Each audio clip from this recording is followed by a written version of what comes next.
This is Greg Semenza. I'm a university professor at UConn, and you're listening to the Fright Lab.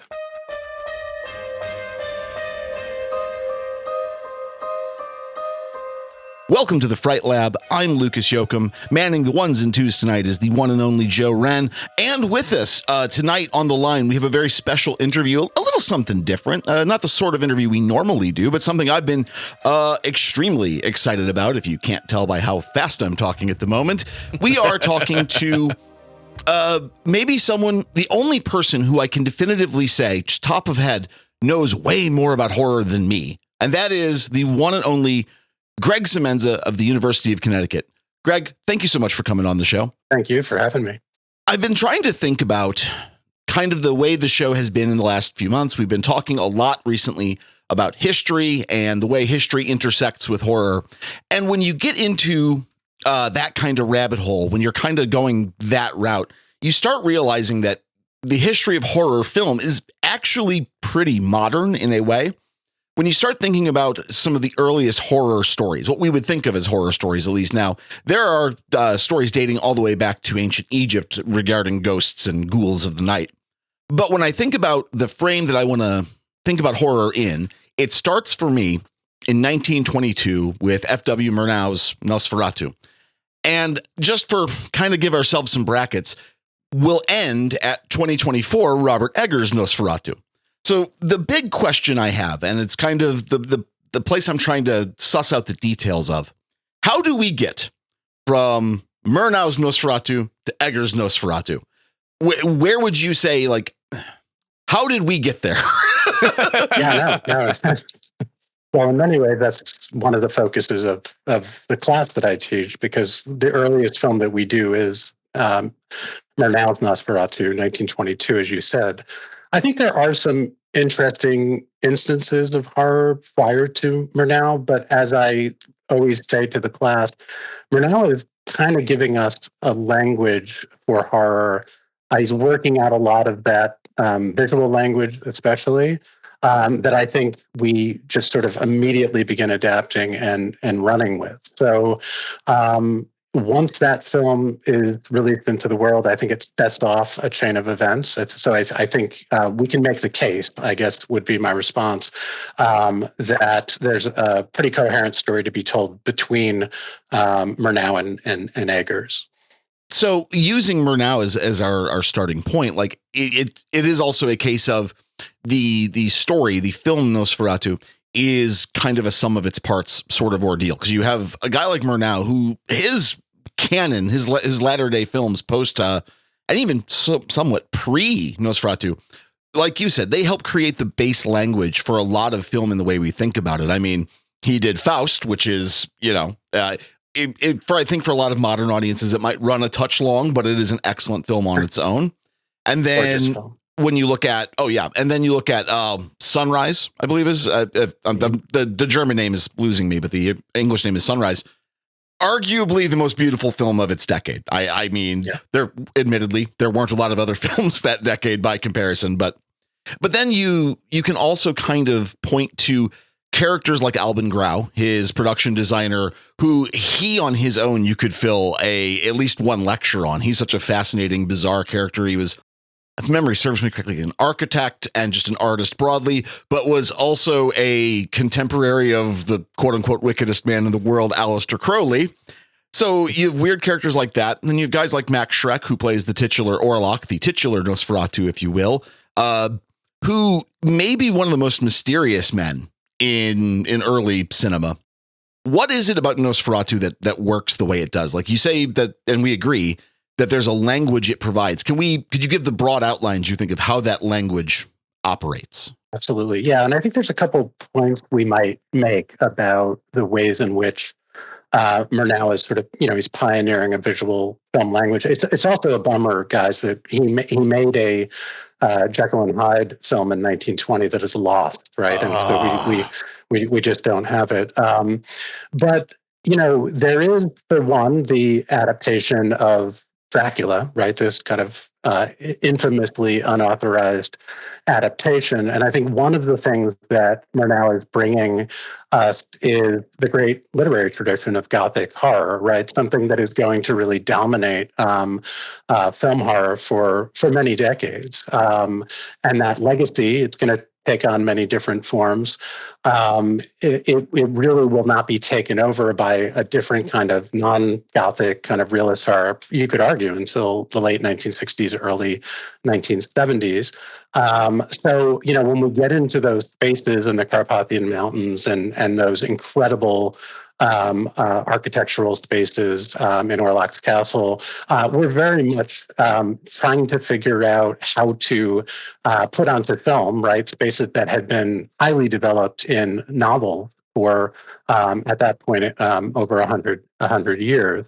Another example of the kind of pioneering of a kind of visual horror language that I find most fascinating is the kind of night and day rhythms that he figures out, and it's right there in the opening scene of the film, where we're beginning in broad daylight. There's this sense of the kind of sun streaming through the rooms of our protagonists. And it's well known that Nosferatu basically invents, it kind of brings to the vampire tradition the idea that the vampire can be killed, right, by the sunlight. And so he's already kind of working systematically to figure out this incredible pacing, this rhythm that gets us into a mode where each night, right, we're in the darkness, we're kind of holding our breath, and then the sun comes out the next day and we breathe a sigh of relief. And then the next night we're sort of back in this mode of fright. And I would argue that that's one of the main kind of structural elements that Murnau brings us, that now is just a basic feature of certainly every vampire film, but also a lot of other horror as well. That technique, by the way, that kind of day for night technique that he uses, right, where early film was it struggled basically in, when you would film in dark spaces, the film could be severely underexposed. And so what you would do is you would film in daylight, and then you would usually many silent film makers would use that kind of blue tinting, right, to give us that sense of nighttime. But I think it's very effective here, that contrast, especially in some of the prints we have, between this sort of more yellow, sort of like day, the kind of tonal quality that we get, where again it's warm, we're able to breathe, and then we go into these dark nighttime scenes where we just feel a sense of the ominousness of the space and the situation. And isn't it interesting how, for that film specifically, it is the start of everything we love about horror films, and probably a lot of what we love about horror media as a whole, whether that's radio, if that's recorded storytelling, or just books, comics in general, the way we see things. Here we have a film that's at the very beginning who has to figure out how to convey to an audience that is most likely not accustomed to moving pictures yet. How do I explain that this is day and this is night? I can't even imagine what the film looked like. I remember what it used to look like going to the theater when I was young in the late 80s, early 90s, and it's stark difference from today at times. But the way that color seems to have been used, and I know that was scrubbed from many prints over time, reappears in the 70s with Argento and other psychedelic looking films that are trying to scare you with color. I'm not afraid of the dark, I'm afraid of the red. Well, you bring up this rhythm of day night. Like I remember finding an article somewhere, and it was part of a greater book about mankind's relationship to the world once the sun went down, and how really for probably the majority of human history, at least until civilization, quote unquote, occurs, there is a level of, if you leave the firelight, if you leave the confines of the cave or wherever you happen to be dwelling, and you leave the community, whatever is out there in the dark is not your friend and is very likely going to hurt you if it gets an opportunity. I think that we as a society are kind of insulated from that because we live in such a world of incredible light. I mean, we're in a room with 5 active light bulbs at the moment in a house with probably 25 active light bulbs. It looks like about the same in your office there.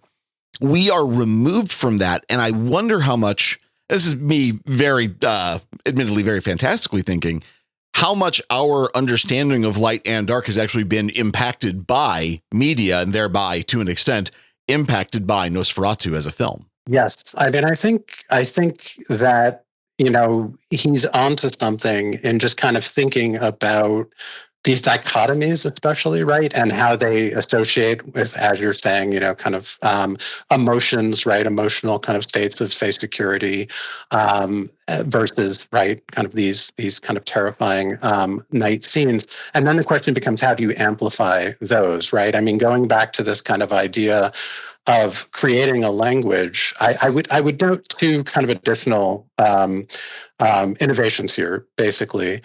One is the way in which this film is tapping into historical terrors, right? Very specifically, so something less elemental than the fear of darkness, right? And the experience of it, and those terrors have to do with the war that the world has just lived. Well, some of us, right? And much of Germany, of course, especially the numbers of German men that were killed in World War I, kind of staggering numbers, right? But when you're coming through a world war where 20-something million people have been killed, you've just come through one of the worst plagues, certainly in modern history, with the Spanish flu in 1918, and that flu killed, something like 50 million people, numbers that are absolutely devastating, right? To date, I think COVID, which we know how that's transformed our very way of kind of understanding our world. I mean, it's really, transformed us, is 7 million, right? So these 2 absolutely devastating events, and the fact that he's adapting this 1897 novel on the one hand. He's reaching back into this Gothic tradition. He's playing with this sort of these elemental sort of terrors, terrors of the night, et cetera. But he's also working now allegorically, right? He's thinking about the ways in which this film is tapping into some of the greatest fears of the day through its thematic sort of engagement of plague, basically, as much as anything else. So how does the monster, in other words, how is the monster working here as more than just sort of a blood-sucking sort of undead monster, but also symbolically, right, as this carrier of death, right? And that's something that his colleague, Robert Vina, I think through Dr. Caligari a couple of years earlier, had also been kind of thinking about, like, how does horror tap into the greatest fears of the moment? But now Nosferatu is kind of continuing that work. So this is really, it's complex on all of these different levels, right? That we can talk about. So I don't want to go down this rabbit hole too far because it's almost a funny story in a kind of perverse way, but Nosferatu can be kind of put as a counterpoint to Browning's Dracula. And I have to say, honestly, if you put a gun to my head and ask which do I prefer, I prefer Nosferatu to Browning. That's not to say that Browning's Dracula is somehow a bad film. I'm pretty sure all of the film-going audience of the last 100 years would absolutely scream at me if I said it was. But it is so interesting to compare the two because, yeah, Browning's Dracula is a lot closer to Stoker's novel than Nosferatu is in many regards.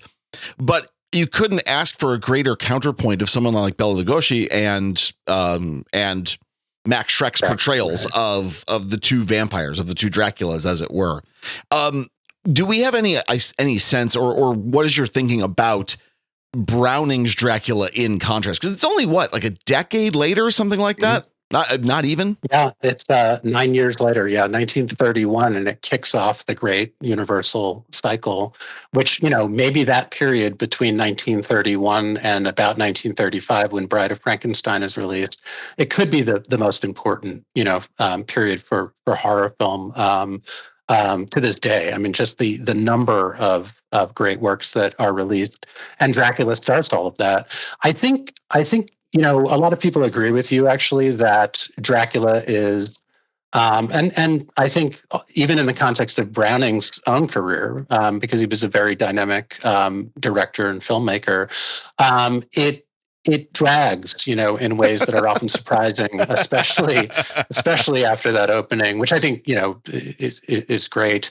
But one of the things we've lost, I think, is sort of the power that film must have had just because of sound specifically, and most importantly, the voice of this foreign Eastern European actor, right? This kind of idea of this foreigner, and Dracula, it's very much about xenophobia, if nothing else. But the idea of that voice, how exotic it must have been, the way that it marks his monstrousness, and of course, that is one of the things that I think we do hold on to in terms of what makes that film so great. But contrast that with that, rat-like, sort of like rodent-like, monster that Max Schreck is performing, and performing it largely through stillness, sort of really uncanny, disorienting stillness as much as anything else. And this is sort of tapping into this, feral monster, right? In a kind of certain way of thinking about his version of the vampire, and now contrast that with the gentleman vampire of that Lugosi is performing. That's where the power would have been, I think, for that audience, and especially if you think about those pre-code audiences, thinking about this foreign, European, again, accent, everything coming into the bedrooms of English ladies, right, in the middle of the night. It would be hard for us to sort of relate to the impact of that for audiences in 1931. How many ladies, English ladies, I think is what you said, how many English ladies of the day closed every window, every door in the house and said, I don't care if it's 90 degrees outside, if it's summertime, I am not sleeping with the windows open tonight. You'd think that would be, figured out at some point in the running time, right? I do say, I'm not going to kind of jump too far ahead, but I do think one of the strengths of the Hammer Dracula films, when Christopher Lee takes on the role in the late 1950s, is that they kind of understand the possibility that some of these ladies might have wanted to keep their windows open deliberately, right? Right. That the seductiveness of the vampire is something that, of course, we don't have in Murnau. It's something that Lugosi, who is very much a sex symbol in 1931 and was a sex symbol on the stage in New York when he began playing that role in theater, that's something he's definitely bringing to the table, right? Thinking about the role of the vampire kind of historically is like when you look at authentic vampire myth from Central and Eastern Europe, you find that the more feral portrayal, the more Murnau-esque, we'll say, portrayal of a vampire is way more common. And I don't want to get into it too far because it's a thing that I'm going to be talking about in some upcoming episodes, and I don't want to spoil too much, but the way fear of vampire treatment, or the way of the fear of vampires occurring after death, was something that many places in Europe took very, very seriously. And there are myths around the world of blood or essence draining, typically mostly dead characters globe to globe. There is some, I think, deep fear of that loss of power. But as we were joking, anytime there is a fear of a loss of power, there is also maybe a sort of jouissance at the thought of losing power, actually. And I don't imagine there were too many women, though. And if there are, or men even, if there are, it's none of my business, and I'm not judging, who would be that interested in Max Schreck come crawling through their window and not Christopher Lee? Exactly, right. That this is a monster who is, basically the embodiment of all these fears that we're sort of projecting onto him. There's been quite a lot written about the fact that the Max Schreck vampire, Orlok, he basically has a lot of the physical kind of traits of the anti-Semite Jew of the period, basically, that this is, a problem that people are wrestling with, that many theorists have even kind of traced back to the xenophobic portrayals of the vampire in the novel Dracula. Right. It doesn't seem that that Murnau was anti-Semitic, and there's quite a bit of evidence that he was far from anti-Semitic. But nonetheless, the idea that the monster of 1922 is going to kind of, absorb, right, these kind of stereotypical characteristics of a figure who is often hated in this moment is an interesting one. Now switch to 1931. And, Lugosi, again, does not have fangs, right? This is something I think we often forget. In terms of what the physical characteristics are of him as a monster, they're just not really showing up, right? There's just a slight difference that has to do with its sort of exoticness, this kind of exotic quality, and then this power that basically we're only getting glimpses of in that film. It's almost Lovecraftian, right? The idea of it's so terrible, it's so awful, it's so destructive, and we're never going to show you it being terrible, awful, or destructive, other than it turns into a bat and it says some creepy stuff once in a while. Right, cut at the moment, right? That he's sort of moving in on the neck, and that was again something that the Hammer film sort of, reveled in, was being able to show you the fangs, right? Being able to show you the blood kind of trickling down the neck, being able to show you blood kind of everywhere in the full kind of Technicolor splendor of a later period. I think we think of Hammer films so often because of their extreme Britishness. Let's call it what it is. They're extremely iconic of the British film industry in so many ways.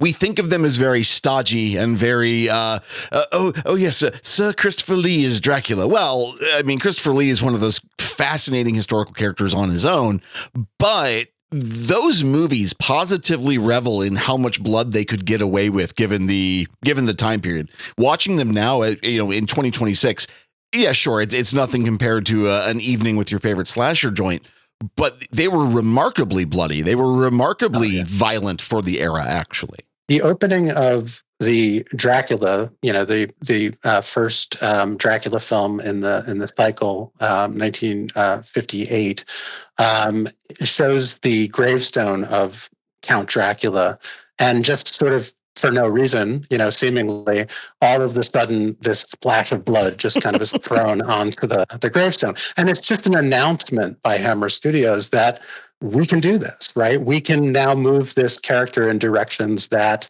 those great Universal films weren't really allowed to do, right? Even in the pre-code era.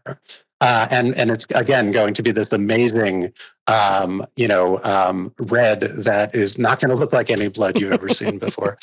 And it's funny going back to Browning for a second. Like we think, Browning's Dracula is so restrained, but then you look at a movie like Freaks, which is it is one of those movies that I didn't understand its kind of strange power until I saw it for myself, sitting in my old apartment watching it, and went, how did this get made in the era it was made in? And then many years later, actually about a year ago, I got to watch it in a theater with a group of people who'd never seen it before. And that is an experience. And it's always fun to see something you're very familiar with and see how other people react to it. But a movie like Freaks that can be so divisive and can be so shocking if you're not prepared for it. On one hand, it's actually an incredibly humane film. Like, it portrays sideshow performers who had all of these issues in a way that I don't suspect many people had ever seen at that time, and still probably don't see to this day. But Freaks is so much darker and so much more intense than a lot of Browning's other films. And the closest thing to it, maybe in the last ever, I'll just say the last decade, would be that season of American Horror Story, where they kind of resurrected the freaks as a concept. And because it's American Horror Story, they told scary stories with it. But that film on its own is very unique in that, like you said, how did they even make it back then? Not just how did it get made? By chopping an hour out of its runtime. Let's start there. Yeah. I mean, I think that the Freaks and Island of Lost Souls, and to a degree, the Paramount Jekyll and Hyde from 1931, these are films that they're easier for me, certainly. They're better teaching tools for explaining to students what pre-code looks like than Dracula. I mean, Frankenstein, you have, the now I know what it's like to feel like a god kind of, lines, which were part of what made it so dangerous. Although a lot of those lines were also cut out of many of the screenings of the film at the time. With Dracula, again, it can be harder because our students are not going to be shocked by, again, Dracula, biting the neck of a woman. But with a film like Freaks, and the original ending of that film, which was just brutal in terms of the kind of castration, that was supposed to be seen or filmed, and kind of like communicated.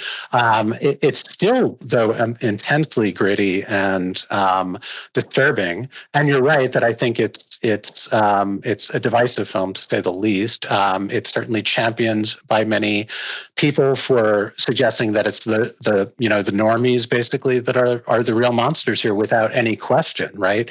That we are meant to identify with these circus performers specifically. But then in terms of the ways that it handles that, it's not always easy to simply, suggest that this is a simple, it's going to be a simple conversation. You look at a film like Island of Lost Souls, too. I mean, this is an extremely disturbing film. The way that, again, a lot of these pre-code films are. What Jekyll and Hyde shows in 1931, how it's pushing boundaries about what it is that Hyde does, when he goes off at night. That's not something that the novella really communicates. We're allowed as readers to imagine these horrible things that he's doing, but this film is trying to give us a sense of the monstrousness of this character. And so that's a really interesting moment, just before the enforcement of the code, where horrors really, directors are trying to figure out, like, how far can we push things. Kind of moving a little forward on the timeline, we find, I think when you say 1950s horror, to a lot of people think a lot of sci-fi movies that are vaguely horror tinged, but you also think of a lot of things like giant ants crawling across the desert. I don't fully understand, or at least I don't think I fully understand, how horror movies survived the 1950s, because the codes were so deeply enforced, and so much of horror had been, for lack of a better term, ghettoized. It was very much this is something that ran on a 3-reel type of show. Maybe it was middle of the day. Half the audience was only in there either because the theater was hot or cold, and they were mostly forgotten, which is a shame, because there's actually good material in some of those movies. And films like them, and certainly, the Gojira, Godzilla, so many great films from this period that are figuring out kind of something that, again, those early German feature-length horror films like Caligari and Nosferatu figured out, which is, again, how horror can work allegorically, right? To engage major issues of the day. In this case, obviously the fear of nuclear annihilation, just sort of wrestling with the trauma of World War II and the discoveries, right? Especially at the end of the war, of what had happened in Germany. And also increasingly the crisis of McCarthyism, and the fear of, on the one hand, depending on how you interpret some of these films, say the rise of communism, right, and the rise of McCarthyism itself. I'd like to just kind of, if you don't mind, kind of mention, of course, something absolutely, happening in the 1940s, which I actually think is hugely important. Horror struggles for a while after the implementation, or I should say after the enforcement of the code, following about 1934, 1935, because filmmakers had been pushing boundaries for the time, in that pre-code period, 1930 to 1934. There is a sense that, how do we move on, basically, when we're now being told we can't do this and we can't do that. And so the period from about 1930, 1937 through the early 40s is a relatively quiet one for the genre. You have a couple of exceptions, like The Wolfman and some of the late Universal greats early in the 1940s. But the real pioneer here is Val Lewton, and it's that RKO horror film unit. Because Luton is figuring out that basically with very little money, and none of those films cost more than about $150,000. The Cat People, The right. Leopard Man, I Walk with the Zombie, The Seventh Victim, all of these great films. The average film in 1940 cost about $500,000. So he was making these films for almost nothing. And he was a strong believer that the films could be more powerful by withholding, right? By not showing, by leaving more to the imagination of the viewer. So this plays both by the rules of the code, right, which say you're not allowed to show anything, but it makes it a strength rather than a weakness. And I think what Luton gives filmmakers, who are going to pick up this style in the 1950s, many of the filmmakers that work with Luton in the 1940s are people like Robert Wise, who goes on to make The Haunting, right? They're able to play really kind of brilliantly with what you see and what you don't see. So I think it's just sort of using the code years to work out a new language for what it is that the horror film, can and can't do, and where power is, kind of withholding. So a film like The Witch, I mean, we want to work to Eggers too. I think that kind of atmospheric horror, that kind of deliberate, kind of patient horror, he's able to at times show you, gore and kind of break out of that mode. But it's largely a kind of psychological horror that I think is part of the legacy of those 1940s RKO films that were produced by Val Luton. Well, using cat people is the example, right? Like it's kind of, in many ways, kind of the text for the quote unquote psychological horror that would come much later. I tend to think of Val Luton as a much more serious, like Roger Corman in a way, because his vision of horror became so pervasive. Even now, a good psychological horror, something that just kind of strings you along and keeps you nice and tense. That's a powerful kind of storytelling that I don't know without cat people could have happened. There's that famous scene where a person has gone to the YMCA to take a dip in the pool, and then all of a sudden they are not alone, or are they? And that's, you see nothing in any part of that movie. You see almost nothing horrifying until it actually happens, and now you have to live with it. Another good example of that is it one of those movies that's almost restrained until it's not. A movie like Night of the Demon. Yes, absolutely. Yeah. You keep bringing up Night of the Demon. No. You keep thinking about Night of the Demons from the 1980s, which is one of my junk food horror movie favorites. But Night of the Demon, which is an absolutely almost gothic, almost Lovecraftian kind of story, but it's a little too weird to be restrained and a little too restrained to be weird. And another Jacques Tourneur film, right, who gets his training basically in horror under Val Luton, right, making films like I Walked with the Zombie and Cat People. So absolutely a part of that great tradition. And I think it is a tradition that we still value highly. I think if we talk about recent films that play in that kind of turn of the screw terrain, between sort of like how much of this is imagined, how much of this is real in terms of the supernatural goings on. Films like The Babadook, and others are very much a part of that Luton legacy as well. So, getting back to those 50s films that you right. Welcome back from our sidetrack.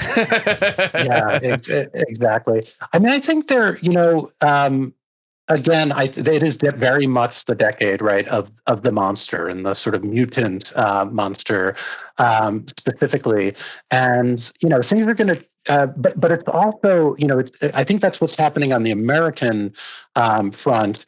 But I do think that one of the important developments is, again, after 1956 or 57, is Hammer, again, kind of discovering that its own literary properties, which of course had been wonderfully pillaged by American, studios for over a decade at that point, that they can begin adapting those in new ways. So in the 1950s, I think of that decade as one that is about a horror, a type of horror that is engaging the scariest issues of the day. Again, annihilation, the nuclear bomb, but also as a kind of Gothic escapist period, right, through the Hammer tradition that is becoming internationally popular, a huge hit, right, in the later part of that decade as well.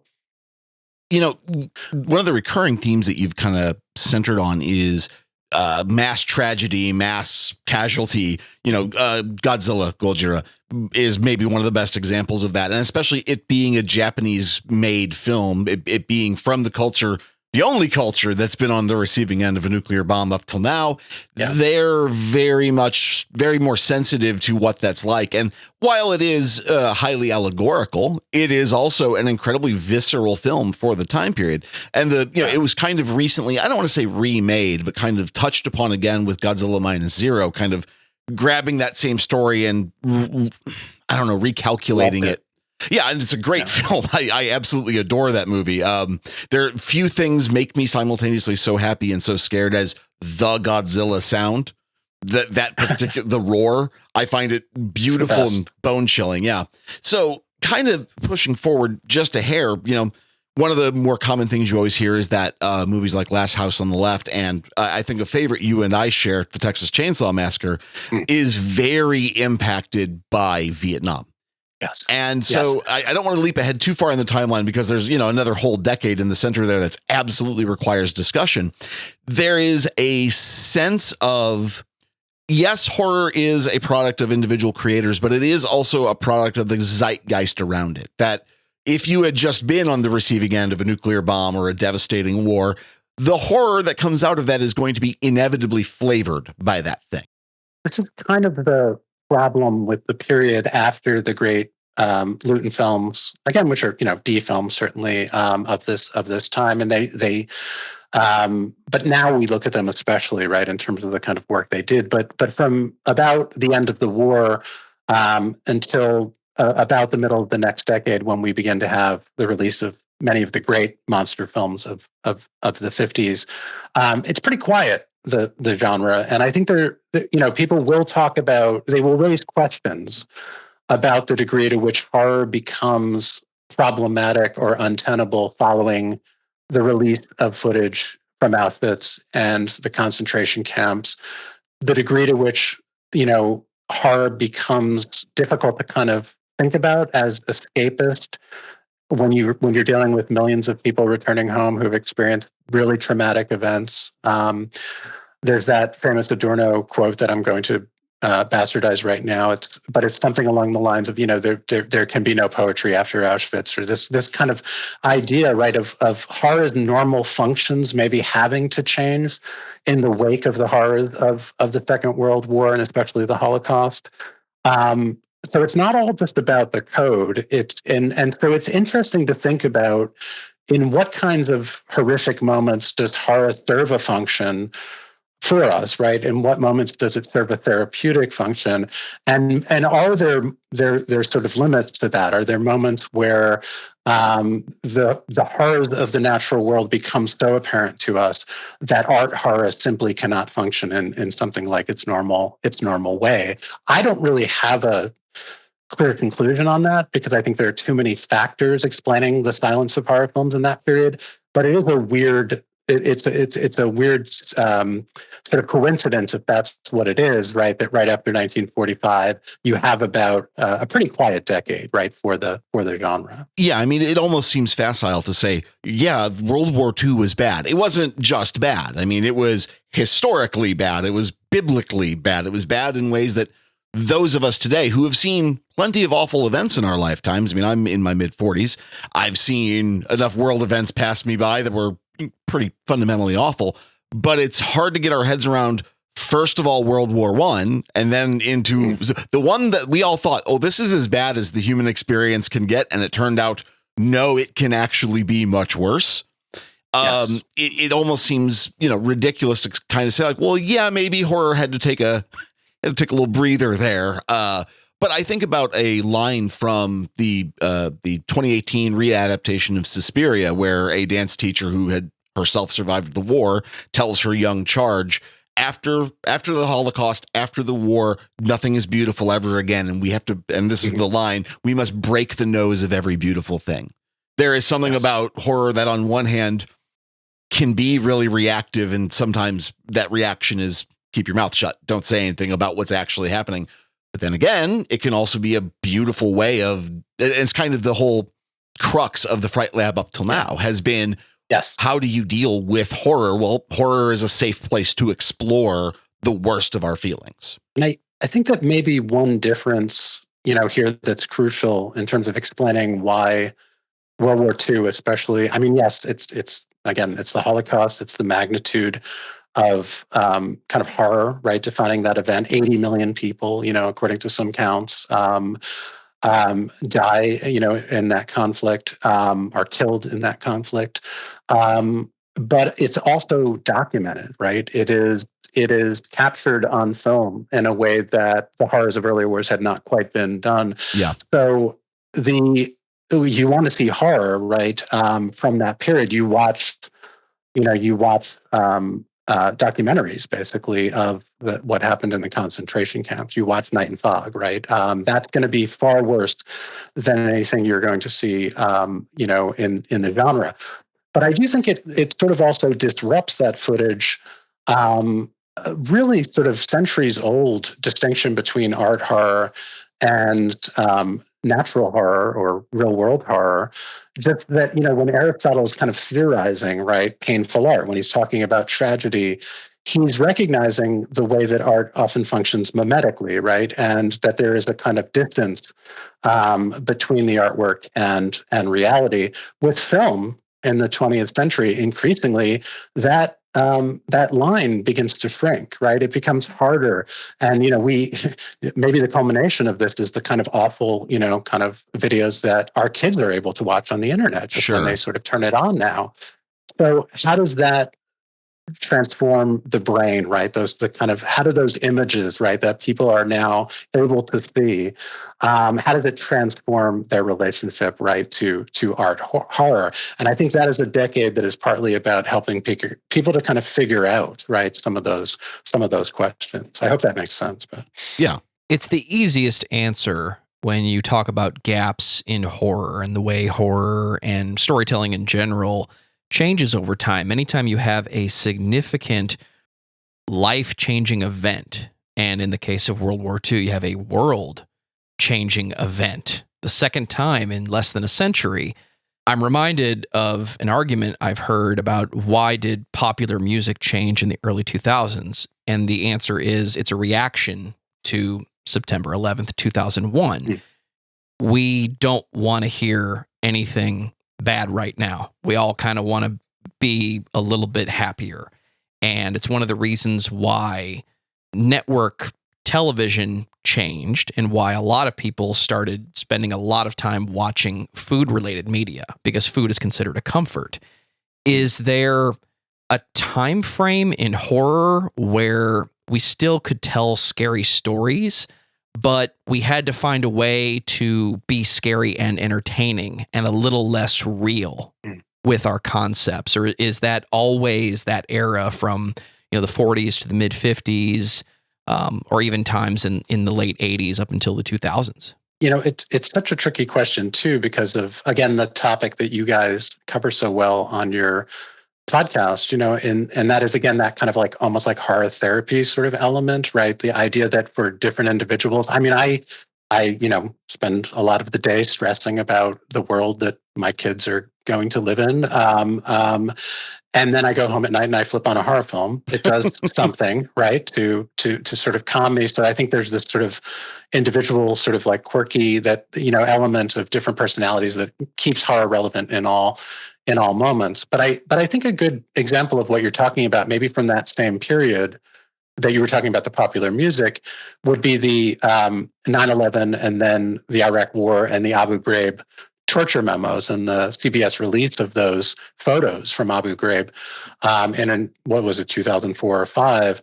And the idea that is also the decade, not coincidentally, right, of torture porn and of the New French Extremity with its sort of meditations on Absolutely. violence and the trauma, right, of violence. It's their refusal to sort of allow catharsis when violence is taken seriously in film. So on the one hand, you get the sort of exploration from American entertainers like Eli Roth, who's just sort of playing with torture in ways that aren't very sophisticated. And again, that's not a condemnation. It is what it is. And, I'm sure we can argue all day about Hostel. But what the New French Extremity was doing was very different. It was saying, look, in the face of these kinds of horrific realities, violence needs to be need to be handled very differently, right? And we're going to take it seriously, and we're going to show you, right, what it really looks like. And then you have a decision. Do I want to keep this? Do I want to keep watching? Basically, I never put together in my head the connection between Abu Ghraib and New French Extremity, but it's so obvious now that I kind of see it. And I have on our show historically been very critical of a lot of New French Extremity stuff, but I think you can't ignore, even if you dislike a movie like Martyrs or High Tension or Them, even if you don't like those movies, I think there's plenty of things to dislike about them in a formal sense. They are hard to look away from, and they are unflinchingly brutal in a way that I don't think many filmgoers had ever been, especially in America. Definitely in America. I mean, yeah, sure, we had our Halloweens and our Fridays the 13th, but we didn't have anything quite so visceral and wet as those films ended up being. And it's kind of an ironic thing. Ironic's maybe the wrong word. I'm a big fan of the comic book writer and artist Alan Moore, and as well as some other guys like Grant Morrison. They make a lot of interesting points about these events that kind of tear a hole in reality, like the A-bombing of Japan opened up doors for us as a species that we can't really close. Like once the bombs went off, that was it. It was, the world had ultimately changed in a way that was irrevocable and maybe a little suicidal. And so Abu Ghraib is another one of those examples where I think, speaking as an American, a lot of them, us, our fellow Americans, looked at those photos and we said, we've always suspected that we were capable of bad, but now we are unequivocally doing something utterly morally indefensible. Yes. And I think, one of the things I do in class often is I just put up those photos while we're kind of in the aughts and we're discussing that really kind of dark, nasty decade for film, for horror film, which is, so intriguing because of the decade that it follows. The 90s, we sort of those post-Scream copycat films that often had these really glossy kind of like teen, cast. And all of these films, in the aughts just feel like this really kind of harsh, direct rejection, right, of the glossiness of any kind of violence-centered genre. So when the students see those photos, because they, of course, if they were born at all, right? They have no memory of this. But it just immediately begins to click in terms of the term torture porn being coined almost right away, and how it applies differently to American films and the French and Belgian film from that period. Kind of going backwards on our timeline just a little bit, we would be remiss to pass up Romero's Night of the Living Dead. It's another one of those moments in media, rather like an atomic bomb. In media, there is no going back after Night of the Living Dead. It is another, rather like Nosferatu. There's another trend here of it being a film that almost shouldn't exist because of its well-known issues with copyright, that it has been more or less public domain since its inception, which real shame for Romero in a lot of ways, but also made it so ubiquitous. It is one of those horror movies that even non-horror movie fans at least know the broad strokes of. Yes, huge film.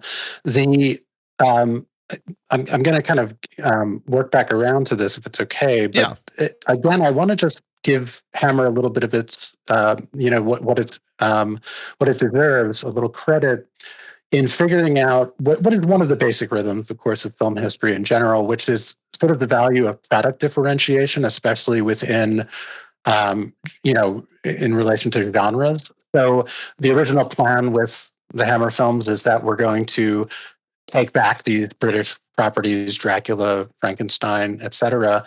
And what Universal said was, hey, if you're going to do that, that's your prerogative, but they better not look like our creatures, right? They better not look like the Universal monsters. Right. And so Hammer then pivots and says, okay, how do we reinvent these properties? And what they do, of course, is they realize, okay, unlike those Hollywood code films, which, are now being made and can't break any rules. We're going to give you more heaving bosoms. We're going to give you more blood. We're going to give you all of that stuff. And so part of Hammer's appeal is the way that it's setting itself up as different from the Hollywood film. And Roger Corman then sort of in America, through his indie films, sort of figures out the same kind of logic. Like in his Poe cycle, which begins right after the Hammer film success, you have this beautiful color, kind of palette. I mean, Mask of the Red Death, one of the most beautiful horror films before Suspiria ever made. And that kind of indie product differentiation, right, is something that I think is proceeding throughout the 1960s and then explodes around 1968 with a film like Night of the Living Dead. And he's not bound by, again, the studios. He's not contained by them. He raises most of that money by himself. And what it allows him to do is extraordinary. And for me, the most important element of that achievement, and it's one that I think Texas Chainsaw shares, is the middle finger that the film holds up to the very idea of a cathartic ending, right? Now, that is the ultimate anti-code move. Like, no, the good guys don't always win, right? And the bad guys aren't always punished. And it's not always easy to tell in a kind of black and white way, like who the monsters are and who the good guys are, et cetera, right? So we get one of the great endings in film history, period.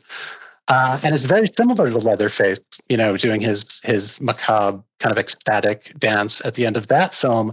We don't leave the theater feeling better about anything. We leave the world feeling like someone has told us the truth for maybe the first time in our lives, right? And I think the power of that can't be overstated. Well, with Night of the Living Dead, I mean, one, like I said, the middle finger of no catharsis, no relaxation. Basically from the word go as a horror film with almost no downtime at all. Everything about that film feels, by comparison to its era, feels wrong somehow. Color was just starting to happen. I mean, Joe and I are both enthusiasts of the Corman Poe cycle, Vincent Price, and it's not just because Vincent Price is a local boy. Though that certainly helps. It is that those are beautiful, artful, thoughtful films that were often way darker than they had any business being. Yeah. But the Night of the Living Dead is shot in black and white, looks less like a film and more like a news broadcast. Mm-hmm. And even the music in the film is so weird by the opening kind of synthetic drone thing that I wish I knew how it was. I mean, it was almost certainly an old rack synthesizer, but I wish I knew how it was made because it is so bone chilling and eerie.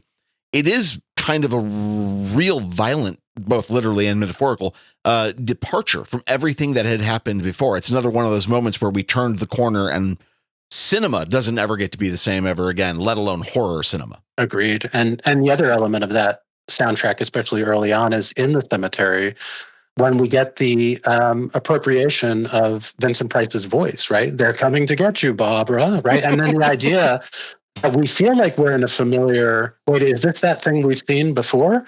Oh no, this is going to be something very different, right? It's just absolutely brilliant in terms of how it's again reinventing the language, right, of cinematic horror. I think of that film not just as a turning point in independent film, but also as a film that gets credit for establishing a genre, but I'm not exactly sure that was the intent. It was the first zombie film of that scale, but there are films like White Zombie, and you mentioned, we've already talked about Freaks, where if you think about the punchline of the film, or the part of the film that is the most disturbing, the onslaught, they're very similar. What happens when one person or a small group of people are isolated in an environment they do not know what's going on, media has failed them, the radio, etc., and now they're just trying to survive. But the beginning of that film always stands out to me. There's always this discussion of the first zombie in the graveyard. I never saw it that way. Part of me said, this is just a weird, creepy guy, maybe mentally unstable, who just happens to be the first encounter these two people have before they then have to deal with all these zombies. And I don't know if that was intentional by Romero, but he always changed his zombies to fit the version of the story he needed to have. Land of the Dead is a different film than Dawn of the Dead, which is a different film than Day of the Dead. Well, the zombies themselves are so different. I mean, in Night of the Living Dead, in the original, they use weapons throughout the film. Yeah. Crude weapons, I'll grant. They're not exactly wielding, a 16th century Persian scimitar, but they are picking up rocks and smashing in windows. They are forcing their way through a situation that is not just the arms out in front of you, bad stereotype of a zombie. And they change. I mean, Joe, you were noting that the way they change across the films, even within that one film, right? It's like he's almost trying to figure out what the rules are, right, that are going to apply, because that zombie in the cemetery, I mean, has the stone, and he's trying, going to your point, Lucas, about tools, right, trying to get through the car window. He's sort of running a bit, like, pretty early. I mean, it's not Return of the Living Dead 28 Days Later stuff, but he's running a bit. He's sort of moving quickly. Then you're getting these kind of lumbering zombies. Again, we have the little girl with the spade kind of late in the film. So it's like he's not quite, he takes many months, of course, to film this. He's kind of working under less than ideal situations. But I love that about the film, actually. I love that you're kind of getting a sense of how the filmmakers were discovering this language, right, for this monster. I think also one of the most important phenomena for the horror film in the late 60s, early 70s is the generation gap that is becoming more apparent, I think, to everyone, right? The idea that following the baby boom, more people are going to college. There's more of a sense that there's a kind of institutional, like, age segregation that is beginning to become more a marker of modernity than it had ever been before. That is now kind of like our standard, right? That we only hang out with people our age until we're like 25 now, and then suddenly we realize, oh wait, people are interesting, from every generation, right? But that's beginning to become more the norm in the 1960s. And of course, it's marked by massive ideological turmoil and rifts, right, between parents and their children. And so the way that's also marked in the film, right, in that kind of siege kind of way, where, again, you put these people in a pressure cooker and now you see kind of how things are going to play themselves out. That must have been just absolutely terrifying and mesmerizing to those audiences. And we know, based on those reports from, audiences that were at those original screenings, that, when our main character is knocking out, what is his name again? The horrible, the bald guy in the white shirt. I should know his name. I've seen this movie only 1,000 times. Cooper, wasn't it? Or am I thinking of the remake? There you go. Cooper. Thank you. Yes. Yeah, okay. Cooper. Mr. Cooper. So when he punches him, right, let alone when he's taken out once and for all, right? I mean, crowds loved it. I mean, just the idea of how revolutionary that felt. So yeah, it wasn't just about those monsters. It was about the moment, right? Again, in a way that we've talked about since Murnau. Well, and using because it was 64, 65. When was that 68? 68 is Night of the Living Dead. 1968, as far as the 20th century goes, is another one of those turning point years. I mean, I have a kind of weird fascination with, like, Japanese history. Japan in 1968 was, I mean, they had their own years of lead. You know what I mean? There were on stage political assassinations using swords. It was violent in a way that Japan hadn't seen in a long time, and that most of the world only now in 2026 is starting to kind of learn about. But 68 in America certainly wasn't any easier. It's easy to look at Night of the Living Dead, and I don't know if Romero ever fully commented on this. I've heard him in a few interviews say different things. I don't know if he was thinking about the civil rights movement, but that movie, in like one little bottle episode, is basically the entire civil rights movement even if that's not what he intended. Yeah, and he in interviews he will often deny, right, that this was anything other than the best actor getting the job. But of course, he had worked for the McGovern campaign, and he had been making commercials, and those commercials were very much taking on very directly issues of race in America.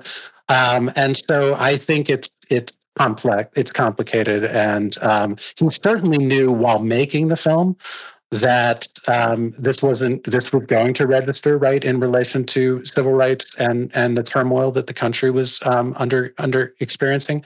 And apparently, a lot of the decision to have our protagonist killed in the final sequence of the film came from the actor Dwayne Jones, who recommended that decision be made. So they were working very collaboratively once he was cast. Yeah. Kind of skipping ahead a little bit, it almost feels weird to follow up Night of the Living Dead with one of my favorite entries on your syllabus. And I want to talk about your syllabus here in a minute, but The Wicker Man. Is it a musical? Is it a horror film? I love The Wicker Man. I've seen it 1,000 times, but what the hell is The Wicker Man?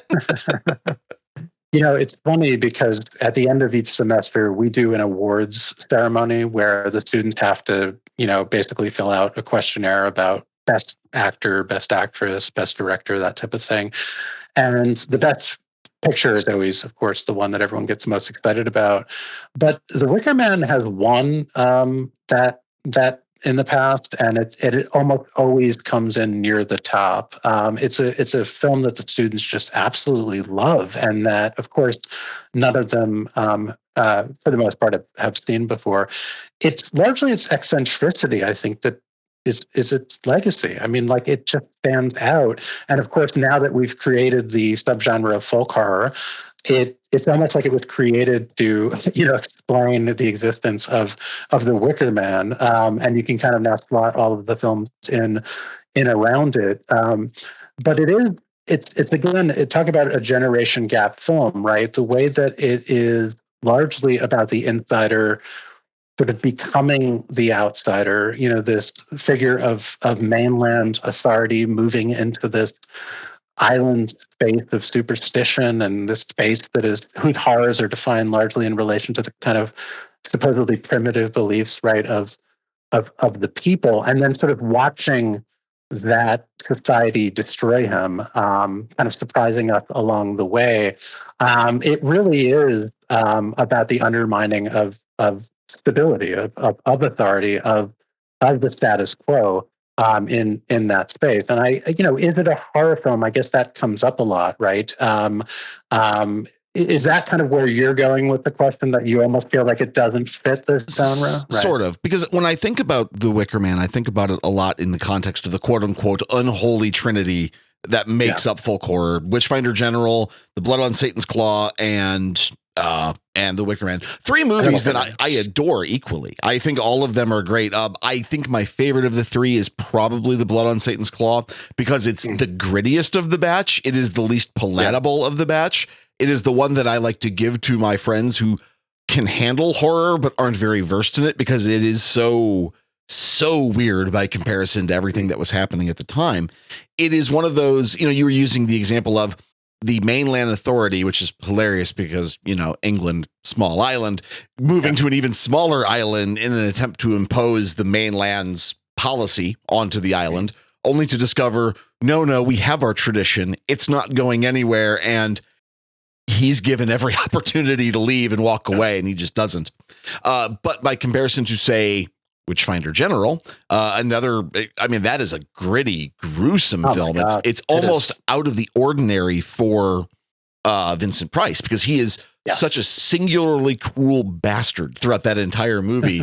It feels more like a proto slasher than it does folk horror, even though it is one of the big defining films of folk horror. It's an unbelievable film, and it really is in that it's in a line with films like Night of the Living Dead and Texas Chainsaw, just in terms of the just relentless sort of bleakness of its vision. I mean, again, talk about a miserable ending.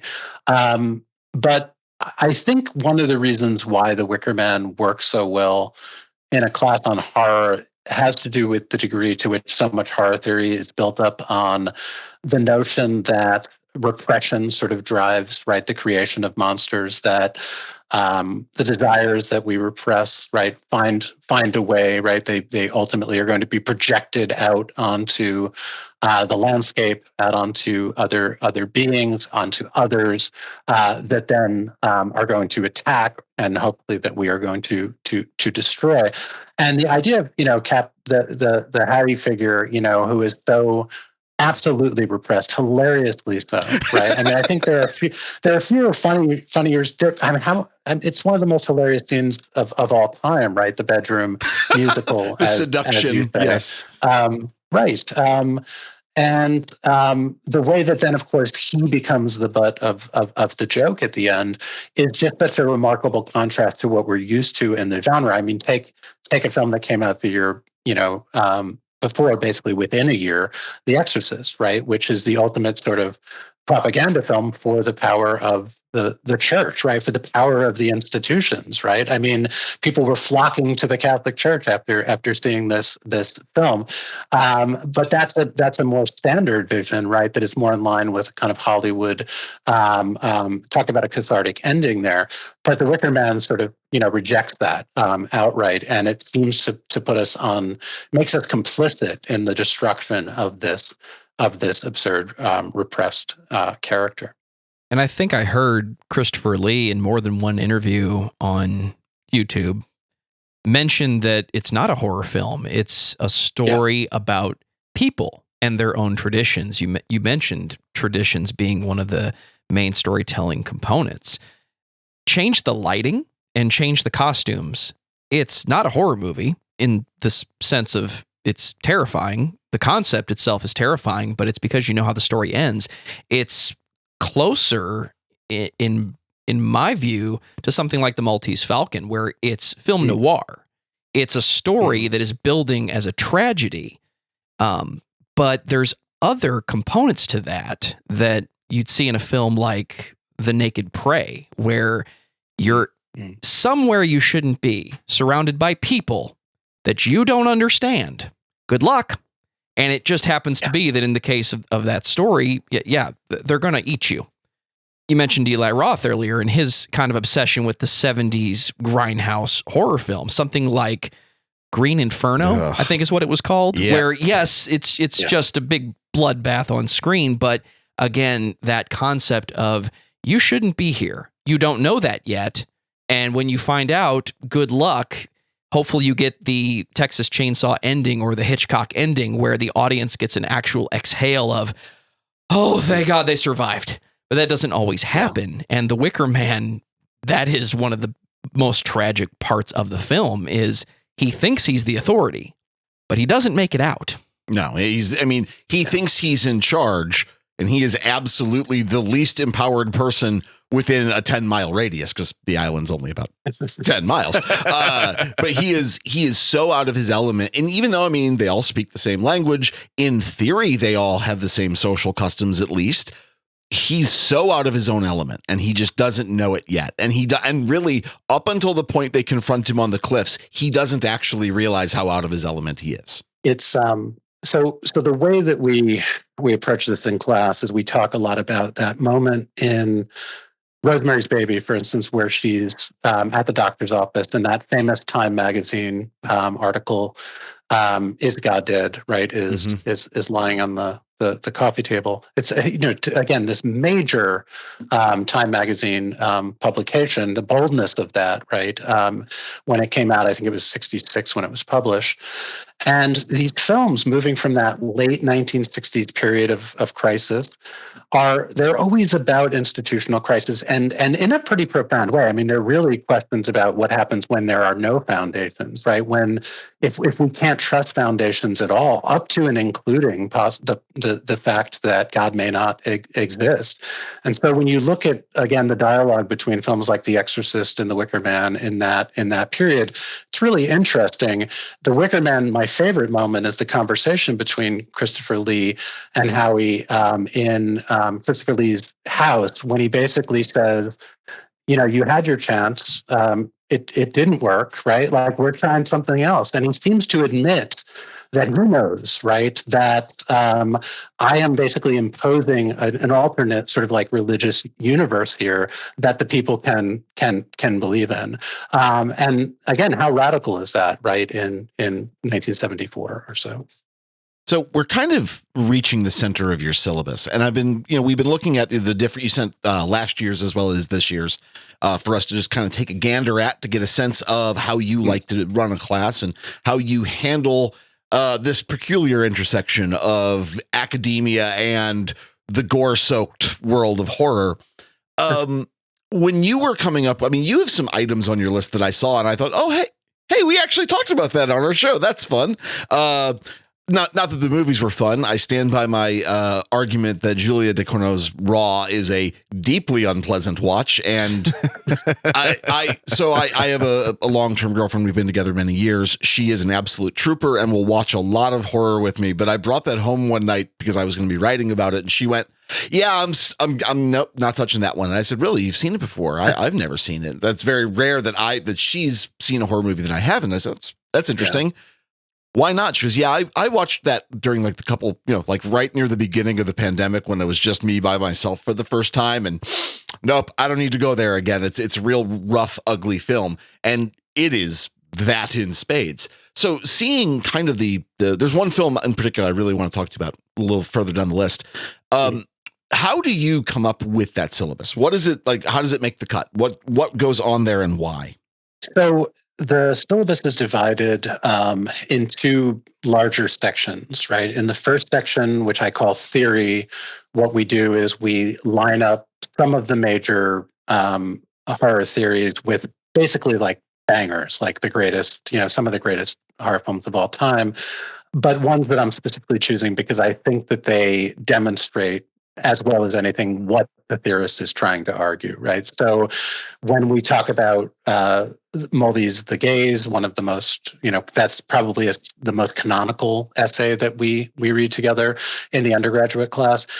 We line that up with Carrie because De Palma famously is so interested in voyeurism, and also the way that he deploys the female gaze, ranging from that, or the male gaze, sorry, from the opening shots in the locker room to the end of the film at the prom, when suddenly the split screen is giving us this sense of Carrie's vision and her gaze, her control over everything. It's really sort of a magical, complex appropriation of the gaze. So the first 6 to 7 weeks usually do that kind of work where it's, read theory, and then, explore a film that really demonstrates well the strengths, maybe the limitations as well of a certain theory. In the second half of the course, which usually runs from 7 to 8 weeks, it's the history section. And what we do then is we go back to the beginning, we go back to Nosferatu, and we begin working back up to the present. So what I'm trying to do, everything is just sort of a choice, and it's not perfect, but I'm trying to represent decades as best as possible here, trying to spend a little bit of time in the 1920s, 1930s, and on up to the present. The only decade that tends to get special treatment is the 70s, where we often do as many as 6 or 7 films. And I think my argument would simply be because it is it's the greatest decade. I mean, there's some bias there, but it's hard to argue, right, against, the inclusion of so many of the films from that particular period. So the 70s becomes sort of our pivot point, like everything that, early language, pre-code, code, you get to the 60s and you have the adoption of the rating system, and then anything kind of goes in the 70s. And that becomes this amazing period of exploration. And then we just sort of work on up to the present. Now, a couple of things there, like I don't want to do a lot of recent films in this particular survey class because I don't need to push my students to watch like films by Ari Aster. They're going to do that on their own. Yeah. They're interested in horror. I would like to do, I would love to do The Witch. I would love to do a lot of everything I love. But they do need to be pushed to go back to even to the 80s sometimes, right? So we're spending a little bit more time basically on the earlier decades. And then when I'm choosing films that fit all of these different periods, I'm asking a couple of different questions. I want to historicize everything on two levels. One is synchronically, like that is how is the movie sort of emblematic of its moment, like of horror films in the specific decade. And then diachronically, like thinking about the development of the horror film across those decades, right, across time. So history kind of works in those two very different ways. And then once those questions are worked out, and I've said, okay, Cat People has to be done in the 40s because Luton is sort of like, an emblematic horror filmmaker for that period. I have to get a little bit more granular and try to make decisions based on the fact that maybe I don't have enough women directors on the syllabus. Maybe we haven't spent enough time thinking about issues of race. I mean, gender always sort of dominates, right? So I'm going to be making choices then about, say, Julia Ducournau, because I think she is emblematic of the last 10 years of so many great horror films by women directors, specifically, and then maybe the extra decisions that have to be made about covering subgenres, right, as well. So the answer, guys, is I'm trying to balance too many things. It's very flawed, and I'm changing it constantly. But I'm always thinking about like what is most sort of like emblematic of the moment, of the subgenre, and what also in terms of like the legacy of horror has the greatest. What has the greatest influence? If I can come up with an answer to that question. So there is a film near the end of your syllabus that I've been thinking about enough that I wrote a whole incredibly ugly episode about, and I still go back and think about this film a lot because it is one of the rare movies that rattled even me, and that's Audition, Takashi Miike's Audition. And thinking about that as a historical point, kind of personally, that movie reached the U.S. During the quote unquote extreme Asian thing. There was, I think it was Tartan Entertainment imported a boatload of Korean and Japanese horror films. And that was one of the top of the list where everyone went, this is one of the most messed up films you'll ever see. And so it had slid off my radar, long story short. And then a friend of mine brought it over and said, I want you to watch this movie. I said, cool, I'll put it in now. No, I want you to watch this movie alone. Okay, put it on. And everything about that movie feels wrong. Like there's so many directorial choices, so many cinematographic choices. Like, why did you put the camera over the bar, but not directly over the bar? Just at a weird angle, looking down on a conversation between two middle-aged men. Why do that? Why did you put the camera behind the golf netting? There's a lot of strange decisions that get made in that film. And it makes the film just, you're never able to be on kilter. You're never able to be comfortable. And then the end of the movie happens. And well, I was a meat cutter at one point in my life. So when I saw her put on that apron, I went, oh, whatever's about to happen is going to be real bad. Why Audition? Why? I mean, you could have picked Old Boy, Visitor Q. You could have picked Ichi the Killer, which it's not any better of a film. Same director. Why that? One, I want to insist that in this class that is theorizing sort of the impact of horror, the way that horror affects us, that I'm not pulling punches, that there's at least one example. And I think in this class, there's more than one because we're doing Texas Chainsaw, we're doing Peeping Tom, we're doing Raw. Often the ones that the students respond to the most poorly to, the ones that the students often say I had to shut off. I did try to teach Threads once, and that did not go over well. No. Yeah, and that's a different story. Maybe we can talk about. But Audition certainly seems to me a film that pushes boundaries. Again, kind of pushes us to our limits. Partly by keeping us off kilter in the ways that you're talking about. I mean, is it a rom-com? You're asking for like the first hour of the film. I mean, is it like what genre is this? Film? Even that basic question is very difficult to sort out until the bag roll, right? Scene where it kind of announces itself as horror through a great jump scare. But the other thing about it is that. So I could choose any number of films that just have this kind of shock value, of course, but that would be slightly empty for the course. I think the power of Audition in terms of what it's trying to say, right? I mean, is it one of the great feminist films of the 1990s and of the horror genre? Is it actually kind of like perpetuating a kind of misogynistic like horror tradition? I mean, I like to be able to present those questions to the students and let them kind of have it out. But I think without the extremism, like without the kind of, it's a case, in other words, where the extremity, right, to go to that other kind of like the French version of it in Martyrs, it's functional. It's designed to be functional in ways that allow us to answer those very important questions about it.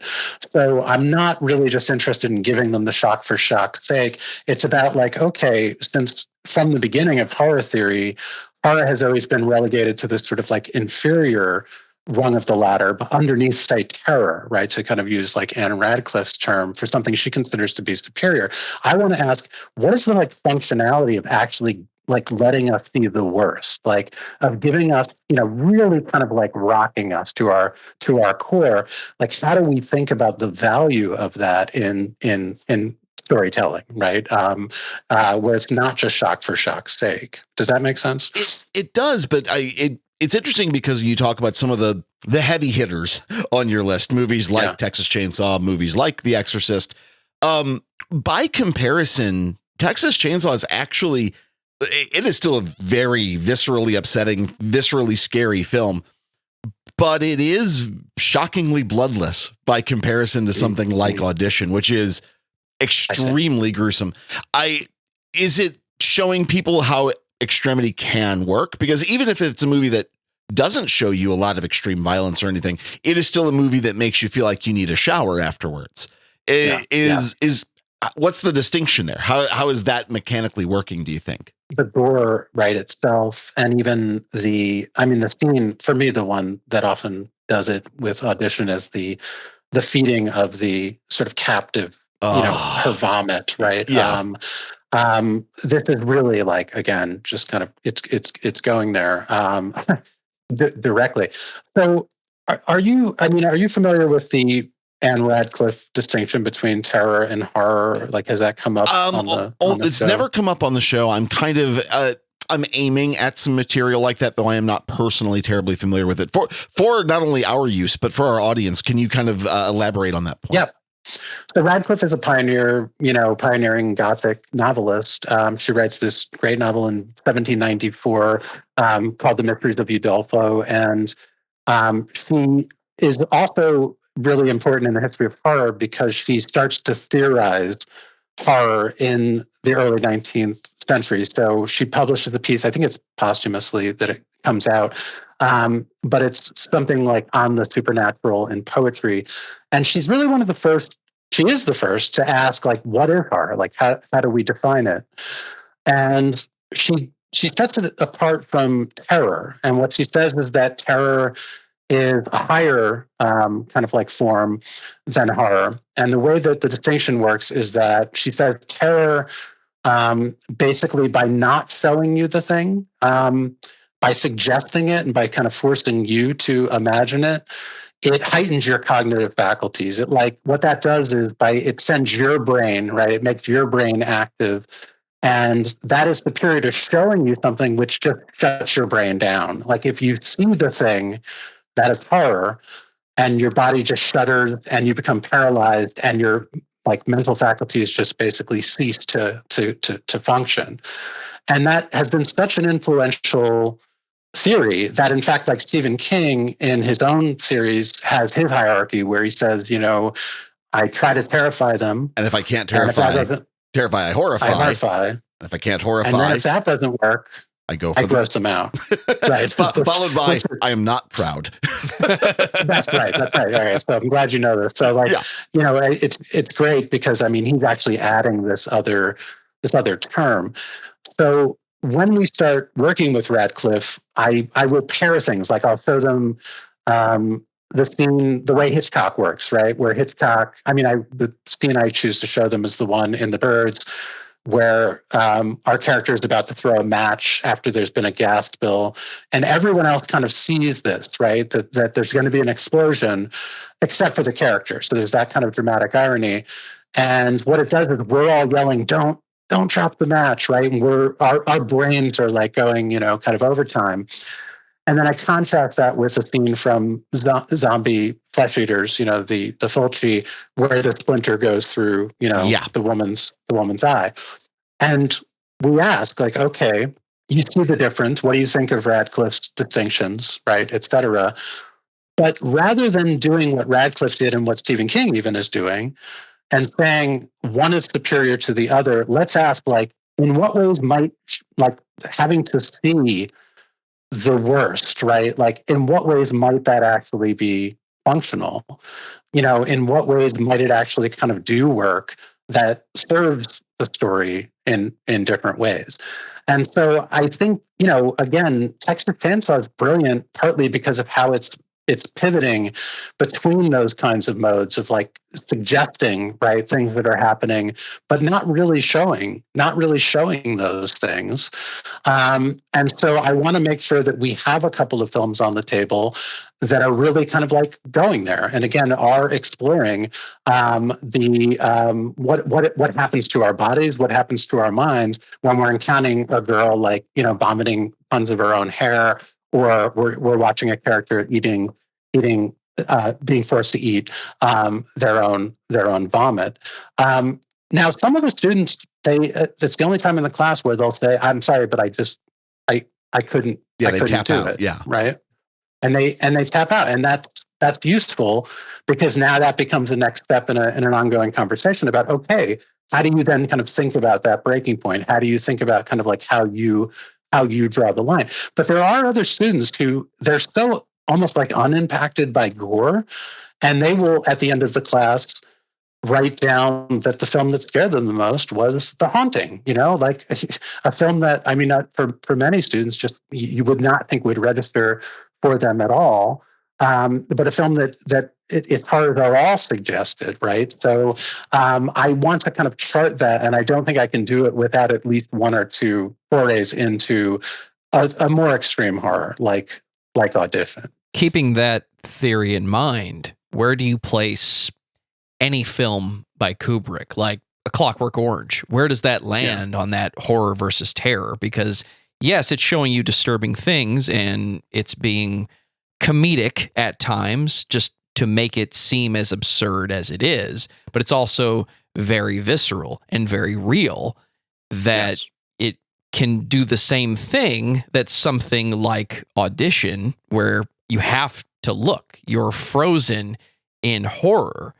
Where does a film like that land? Because it's not so much gory, and there's, I'm sure, examples of that where it's the idea that's horrifying and the event. Yeah, I think so. If we're talking about something like A Clockwork Orange, specifically, I do think that the sexual violence of a film, of in that film, just like the sexual violence in a film like Irreversible, or certainly Last House on the Left, which is not a film that I like at all, or admire much. But that's a separate conversation.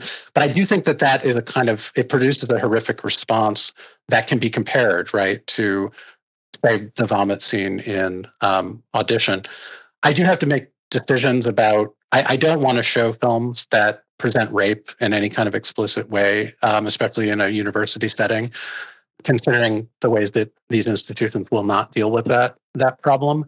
And so that choice is simply being made, right? But I think it's harder to imagine the kinds of kind of horrific moments that Radcliffe is envisioning, like outside of scenes like that don't feature some kind of gore. Like, I think that she's very much about this idea of showing you something. So I'm trying to think of an example in The Shining that would do that kind of work, right? And it would usually be, it would involve one of the scenes where you're seeing something more explicit. Were you thinking of The Shining at all, or were you thinking more of like A Clockwork Orange there? Well, Clockwork Orange, Full Metal Jacket, anything where there's a little hint of reality horror in it. With Clockwork Orange, not so much the scenes of rape, but more of the scenes of, I'm reformed, I'm better now. Hey, remember when we used to hang out? Remember when you kicked us in the river? We're going to hold your head underwater for a while. Even just sitting and watching that with the soundtrack, it's playing a role in that it's breaking you from this idea of, yes, this is so bad, but for some reason the music is just keeping me focused on it. Maybe that was the intentional part. Or even 2001: A Space Odyssey with Open the Pod Bay Doors, Hal. You're in space. You're locked away. Yeah. Yeah, and I do think the class could be interesting if it were to open up a bit to the idea that if we're defining horror in relation to affect specifically, like it's about the impact, right, of something on our body. It causes us to shudder, to kind of freeze, to be paralyzed, about the ways in which you can move examples outside of the genre per se, right? Like you can think about kind of horrific moments in non-horror films, basically, that kind of capture those moments, right? And we did a little bit more of that in my grad seminar on the subject, where we're reading a lot more theory. I think the decision to kind of stay more away from films like A Clockwork Orange is simply the decision to kind of go with films that are less, like, that are more obviously, right, parts of the genre, if that makes sense. We talk a lot on our show about how a lot of times horror comedy doesn't land because it's neither or. Like, it is neither especially scary nor especially funny. But then you get into kind of the more splattery sides of horror. I always use the example of Evil Dead 2 because it is so popular and it is so over the top and so funny. But there are moments of that film that are just, yeah, they're funny, but they're funny because they're insane. There's a level of almost absurdity. Like, one of my favorite sequences in that film is he shoots the hand that he had to cut off. What an insane sentence to have to use. He shoots his own hand that's been tormenting him for the last 20 minutes, and it opens up a literal geyser of blood out of the wall. It's like someone turned on a fire hose and just soaks him for a good solid 3 minutes. And it's hilarious because it's terrifying. It's hilarious because it's ridiculous. There is nothing ridiculous about Leatherface taking a maul the side of someone's head in the beginning of Texas Chainsaw Massacre. It is an utterly humorless moment. I think you don't laugh at any point in that film. The only time you might laugh is because something has just become so absurd and so awful you can't help but laugh. But it's that sick, sad laugh. You know, it's that sort of thing. I wonder with that example, you know, having to pick so many examples of how does this work contra theory or within theory, it's got to be just kind of a fraught ground in terms of, okay, I'm going to show Jordan Peele's Us, which is, I don't think it's a great movie in a lot of regards, but I like it as a film. There's a lot about that movie I really enjoy, even though I think it kind of is weak in a couple spots. But then a movie like Blair Witch, which is another movie that is almost completely humorless. Certain films, you know, you could say definitely, I had to include Blair Witch because it is another one of those real pivot points in horror history.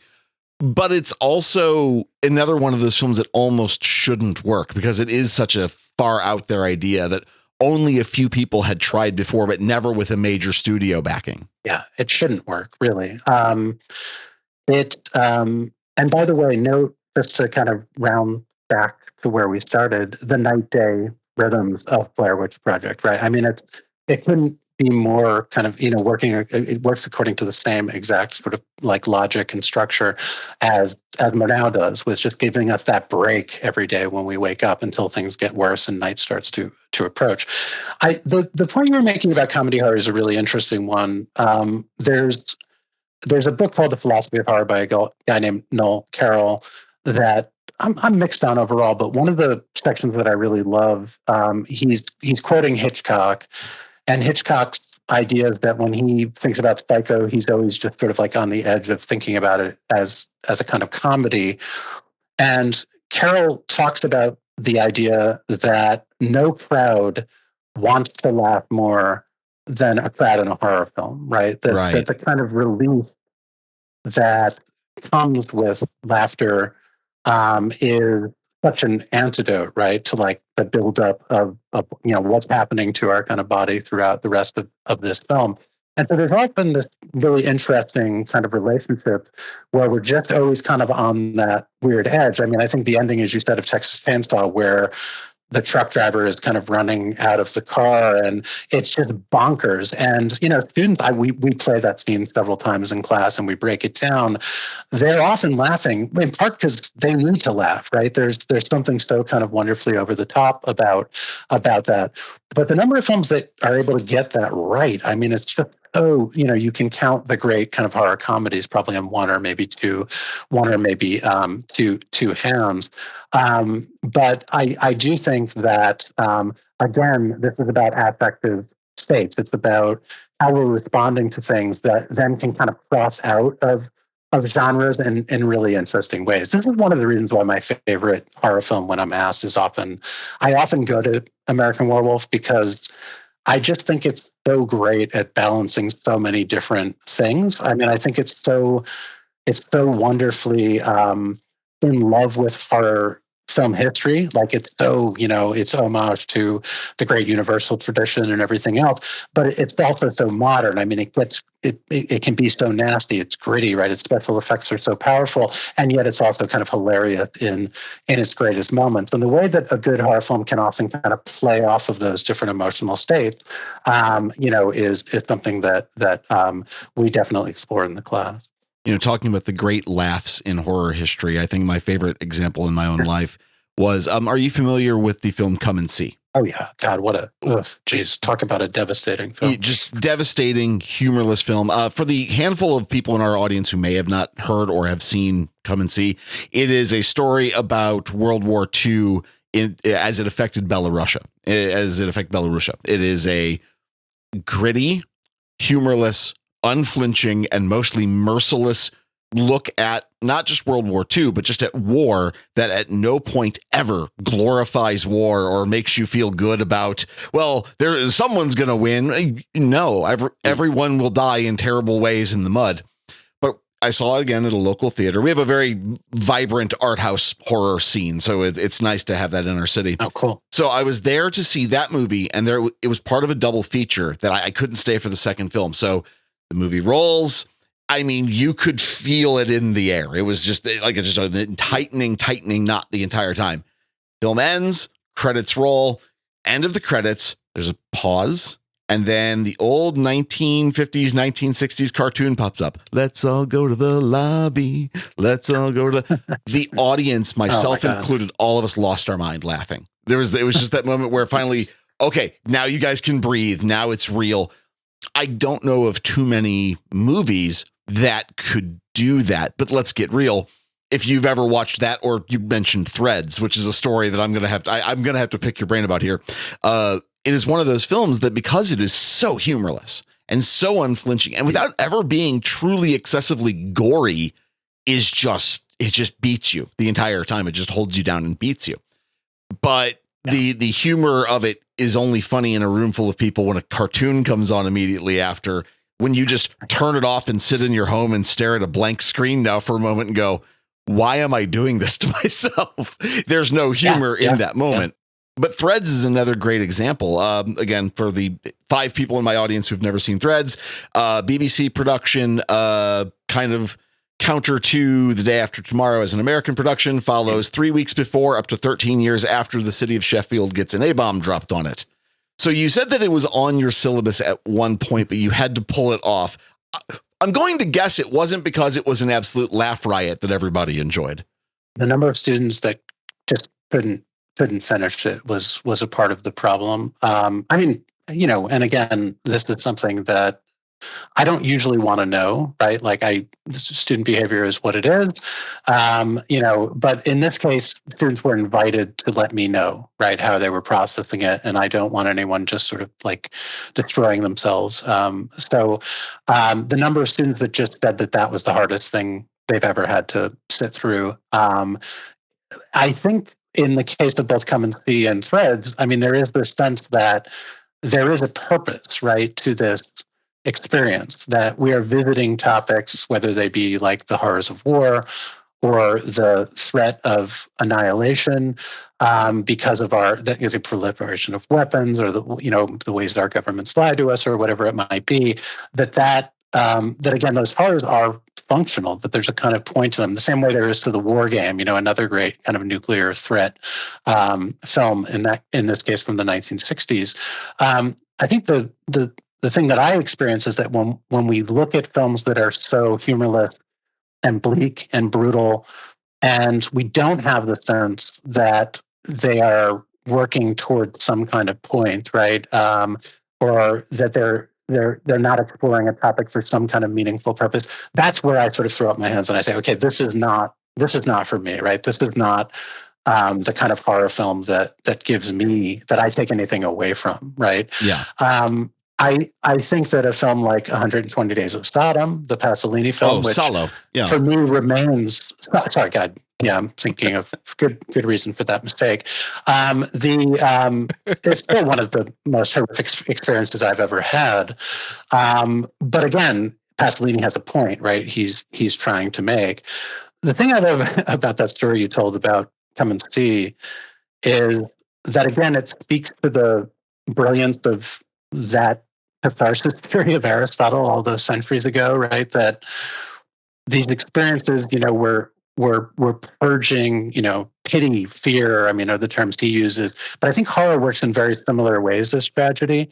And this experience then of getting to leave the theater, right? Mm-hmm. Getting to leave that space, right? Then putting everything back into perspective in this new kind of state is exactly sort of the power of painful art, and it's why we seek it out. I just love the rapidity with which that realization came after "Let's all go to the lobby" popped on. There was no time for reflection, right? It just sort of happens, and we're all grateful, somewhat in that instance. Great story. I'm kind of rounding around to this other idea that is kind of bothering me, not bothering in a way that I'm unhappy about, but it's kind of philosophically and intellectually been in my head in the last few weeks. So, we always hear the old canard, the old chestnut that, prostitution is mankind's oldest profession. But I would argue that soldiering or hunting and storytelling are some of our oldest professions as well. And if it's not our oldest profession, it's our oldest pastime. And, we were talking earlier about, there's archaeological evidence talking about horror stories right to the beginning of written history, right to, 5,000 years of history, and probably long before. A lot of folklore, we would identify it now as extremely scary, even if it's not expressly speaking horror. Why is it that it feels like action movies and rom-coms and just comedies broadly, they all feel very modern in a way, but there's something about horror storytelling that feels ancient, like it's almost an ancient tradition that is dialed in to that deeply human thing, the thing that connects us all as a species, you can look at a movie like Kwaidan from Japan. All of that is authentic folklore stories from well into Japan's antiquity, but it's told in a modern sense and it still resonates. It still works now. Why do you think horror storytelling has never gone away? And maybe, why, especially in the face of current terrors, right? I'm thinking about, uncertainties about AI and kind of the power of other technologies. Why do we keep returning to this genre that is so focused on the human vulnerability, right? On fear, on what Shakespeare, he referred to as the bare forked animal, just sort of the naked creature out on the heath, right? Experiencing the pelting of the storm. I think that kind of gets to it. I think there's something about, this is just sort of off the cuff, of course, but something about this need to kind of constantly redefine essential humanity, right? You guys talked about, I think it was in your episode on spooky versus scary. What do you think about that notion that horror somehow kind of returns us to trying to figure out how to define what is essentially human, right? On the most basic levels. What do you think about that notion that there's something again that's getting us to what is essentially human, right? So regardless of how everything else changes around us, I'm not sure that I subscribe to this theory necessarily, but a while ago when I was it was actually around the time I was studying up and reading for Spooky versus Scary, I had started kind of coming upon this idea of terror management theory, this idea that a lot of our psychology is about we're afraid of dying, so we're always coming up with new ways to buttress ourselves against the realization that we're all going to die.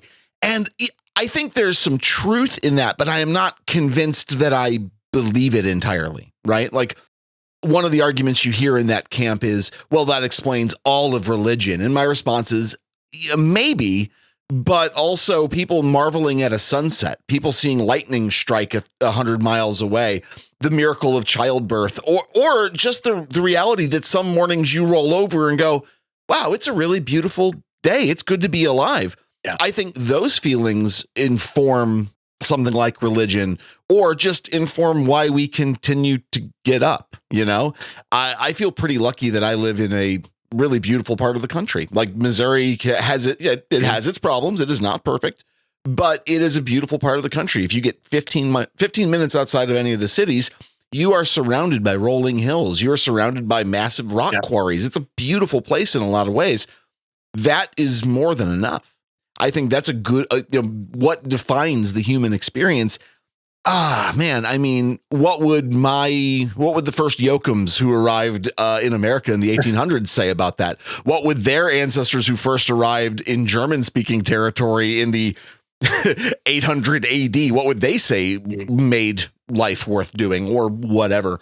I see a lot of what terror management is getting at, that life can be terrifying, life can suck, but I don't know that is the essence of the human condition necessarily. No, agreed. And I think, and I was thinking again, and this is in relation to your excellent podcast episode on Spooky versus Scary, that you were getting close to. I mean, you were defining a version of thinking about horror, right? Rather than kind of saying you subscribe to it yourself, which is what I'm also doing.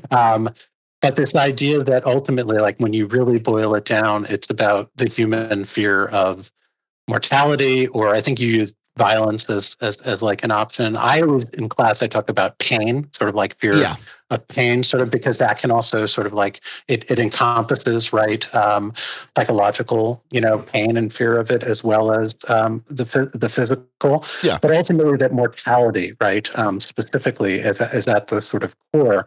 And like, what is kind of always sort of revelatory, right, about horror is the way that it sort of returns us to those kind of primal sort of emotions and states. Now you can then, of course, argue, and you can say, well, on certain levels, comedy might kind of work in similar ways. So I'm not sure ultimately it distinguishes horror from other teen genres, but I think it does help to define why horror is one of the essential ones, if that makes sense. I think so. I mean, there is, it's interesting that there's, I don't mean to sound like Pinhead from Hellraiser, but there is a certain pleasure in the fear. There is a certain pleasure in the dread of the thing around the corner. I mean, I don't know too many people who enjoy going to the dentist, but let's get real. If you're going to be in extreme pain in a dentist office, there's a pretty good chance you're also going to be sedated and under massive amounts of painkillers when it happens. So the dread of sitting in the car waiting to go into the dentist office is oftentimes much, much worse than the experience inside the dentist's office. And in case you're wondering, I've got a thing about dentistry. It skeeves me out because that's the first place my brain went. Never guessed. No, not that you would have ever guessed by my podcast 80 something episodes in that I'm a person who's lived with a lot of fear. Not that you would ever guess that. But that's telling too, right? Like who what kinds of personalities that kind of seek out the stuff and love it. And I was talking recently to someone on another podcast that they were asking about a kind of like origin story. They kind of wanted to know that, how do you think you got into horror? And I'm certainly not going to go there again and bore anyone. But one of the things that I did say is that I kind of realized at a pretty young age the ways in which horror and tragedy specifically, I chose to study Shakespeare in grad school. That was sort of how I started. And people would often say, like, well, how did you get from Shakespeare to horror? Like, that was counterintuitive. To me, it makes complete sense that tragedy and horror are aligned. And the thing that they have in common is that I feel like they tell the truth about the world, that they're not, the way that we kind of think about comedy, for instance, right? Allowing us to kind of leave the theater feeling like everything is kind of neatly packed back up, right? Everything is back in place.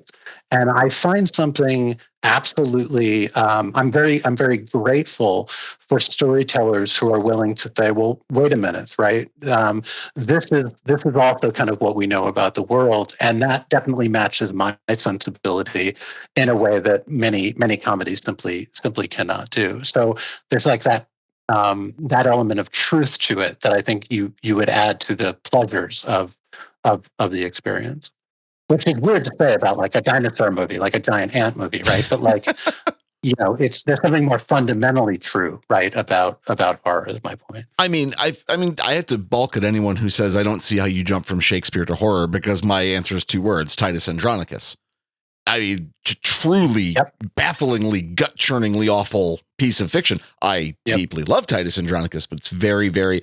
It almost feels like a serial killer slasher movie. It feels like a revenge flick, in the modern sense of the word. Absolutely. But I think that fear of mortality, yeah, it's definitely real. I think all of us at some point have that moment where it dawns on you all of a sudden, oh, I'm quite mortal, actually.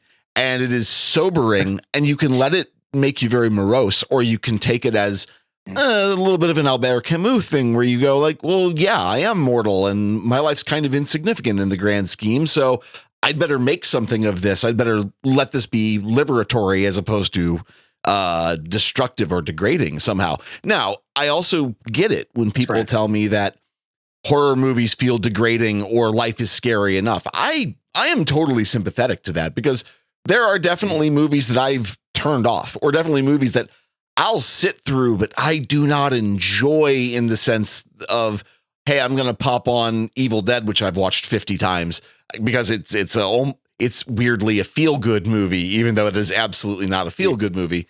There are definitely films that if I put on, it's like, all right, I'm going to need 20 minutes when this thing is done to come off the things I just watched. That's right. Yeah. There's a great, one of the greatest moments in art, I think, in literature, is in Act 4 of King Lear, when we have the blinding of the character Gloucester. And Shakespeare does something absolutely revolutionary in that scene, in that many blindings, of course, have occurred in world drama. If you think about Oedipus, et cetera, but they happened off stage, right? And what Shakespeare insists on in King Lear is that his audience be forced to watch this horrific scene like happen in front of them. And it's a great moment, I think, in the history of horror. I think it kind of plays into the kinds of dynamics that Anne Radcliffe was talking about. And she used Shakespeare and Milton as her like examples of great writers who had kind of thought about terror and horror. And the power of that for me when I was in college, to kind of think about that choice that he was making, right? Like why does my audience need to kind of look at this? Or why would it be false? I guess this is the bigger point. Why would it be false for me to, allow them to just hear about it, right? Like to kind of like not show them that thing. That's the logic of come and see, right? That's the logic of Threads. That's the logic of so much horror.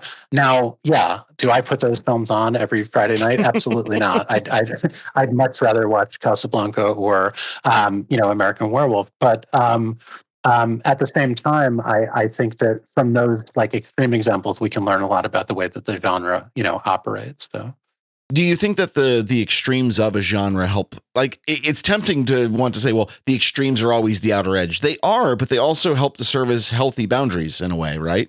I don't know too many people who are going to sit down through some of the more awful extreme films that were made in the early to mid 2000s, movies that I will not watch just because they have names like Slaughtered Vomit Dolls. No fucking thank you. Though not the greatest horror title I've ever heard. From the same director, he had a movie called Black Mass of the Nazi Sex Wizard, which is just the best example of word salad I've ever heard in my entire life. It is Mad Lib's horror writ beautifully in a terrible way. But those outer edge films, stuff like Come and See, and maybe you could argue like The Exorcist even, or to kind of bring it back to the beginning of our conversation, or 2024, Eggers' Nosferatu, a movie that scared the hell out of me and scared the hell out of a lot of people, or The Substance. These are films that are very extreme, but they're extreme in a way that I think are helping to kind of expand the boundaries of what horror media can be. Yeah, yeah. And that's the case through history. And again, I think that's the value of studying the history of it, right? Is kind of recognizing that what is scary is to a certain degree historically contingent, and it's defined, and it things may come back around. Like again, what scared audiences in 1922 about Nosferatu, I think following the Spanish flu and World War One, I think we were scared. I mean, I think Nosferatu is a very different film after COVID, right? And so Eggers' film is able to kind of tap into the idea of plague in different ways. So it's not that these things kind of change permanently. Again, I think that we can share with our ancestors, like, similar fears, but they do change over time. And I think that horror is constantly kind of pushing the boundaries and redefining what it is that can be shown and should be seen, basically. Which, let's face it, I mean, that's part of what cinema is about, right? Is seeing, and I think that's one of the reasons why the minute there was film, you had filmmakers like Méliès beginning to kind of work in the magic, right, of monsters and ghosts and skeletons and bats and kind of these kinds of this kind of subject matter. It's almost fundamental to the cinema itself. Not every horror fan or not every media fan is interested in the theory. You have to be a certain kind of film fan. Yeah. You have to be a certain kind of person to really want to go back and say, I want to know everything about how the sausage is made so I can appreciate it even more.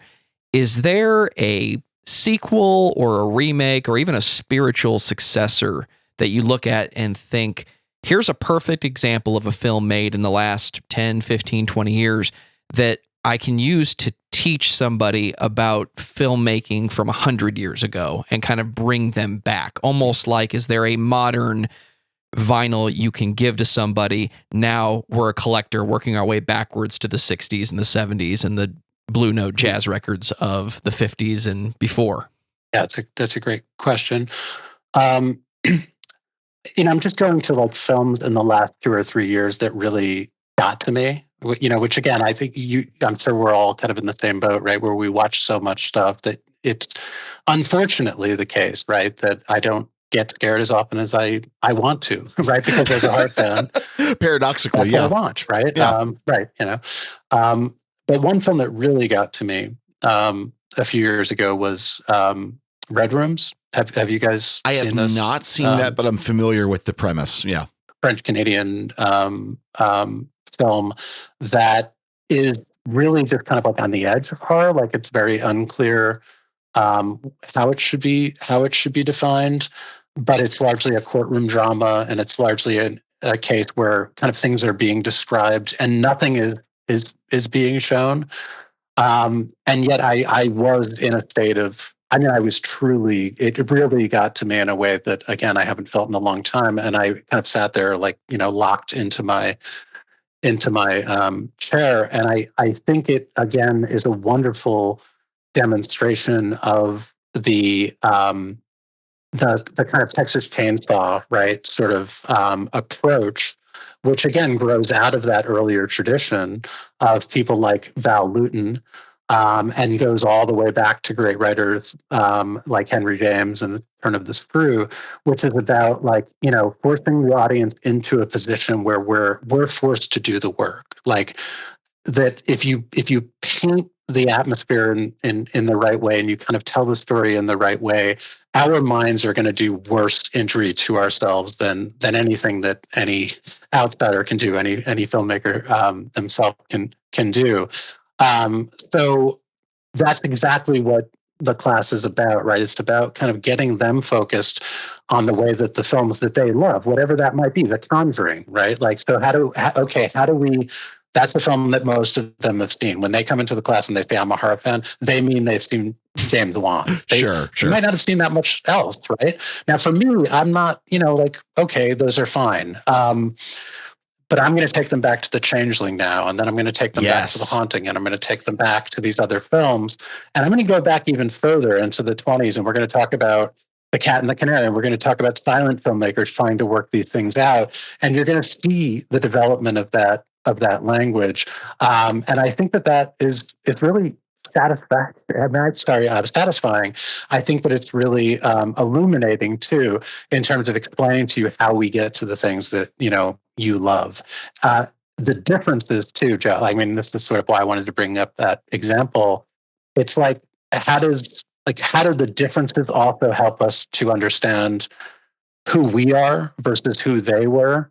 Like, that's where being able to connect those dots can also be especially valuable, right? Does that answer your question? Sorry, I don't know if I just went off into it absolutely does. A film that I had not seen recently was Angel Heart, and Lucas and I are discussing film of choice, and he asks me if I've seen Angel Heart. I had to go back and watch it, and halfway through the movie, I immediately remembered the first time I saw it, and it sparks this idea in me of, here's a film made in the late 80s that, if I'm really a fan of film noir, like I think I am, it's kind of an inverse of my question, but you really only have one choice when you say, if I like movies like this, I need some more movies like this. Come on, IMDb, help me out. You're either going to get 90s detective thrillers, which I love, or you're going to have to work your way backwards to The Maltese Falcon, etc.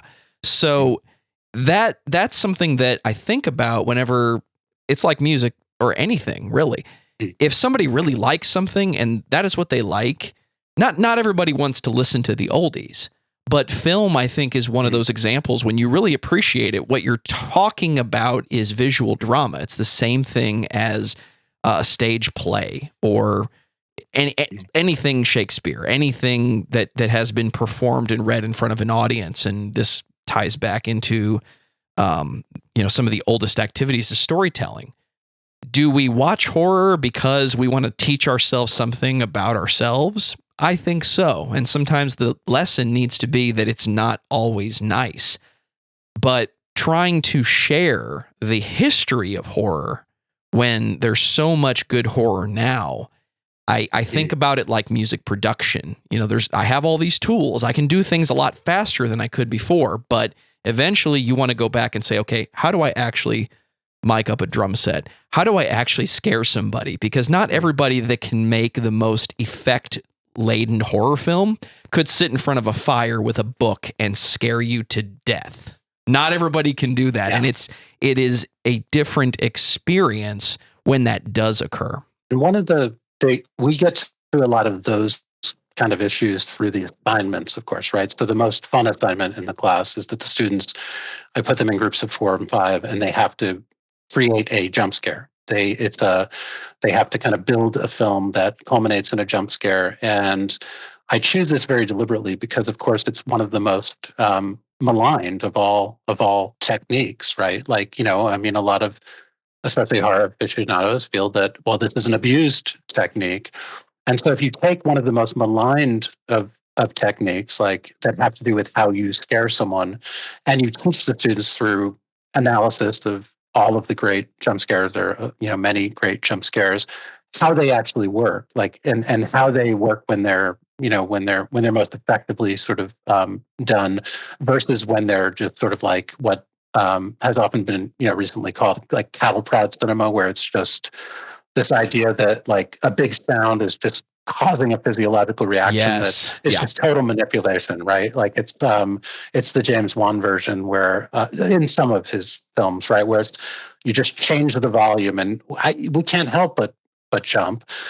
So you're creating a language here. You're showing them the art of the jump scare, and then they come up with these really brilliant films. I mean, I'm always kind of like, so this is the best assignment I receive on in my job. It's way better than the papers, right? So, but but it does more than simply, it's about more than simply, okay, how do we again connect those dots kind of back to the beginning? It's like, how, when we go back to the beginning, do we understand the building up of techniques, right, that allow us, now that we've seen 1,000 of these, to still kind of, jump out of our chairs. So it's getting to those more kind of like elemental aspects of what scares us. Have you had a student yet turn in that assignment and did you just slip them a note at the end of the semester? That needs to be in a movie because it's never been done before. Has that happened yet?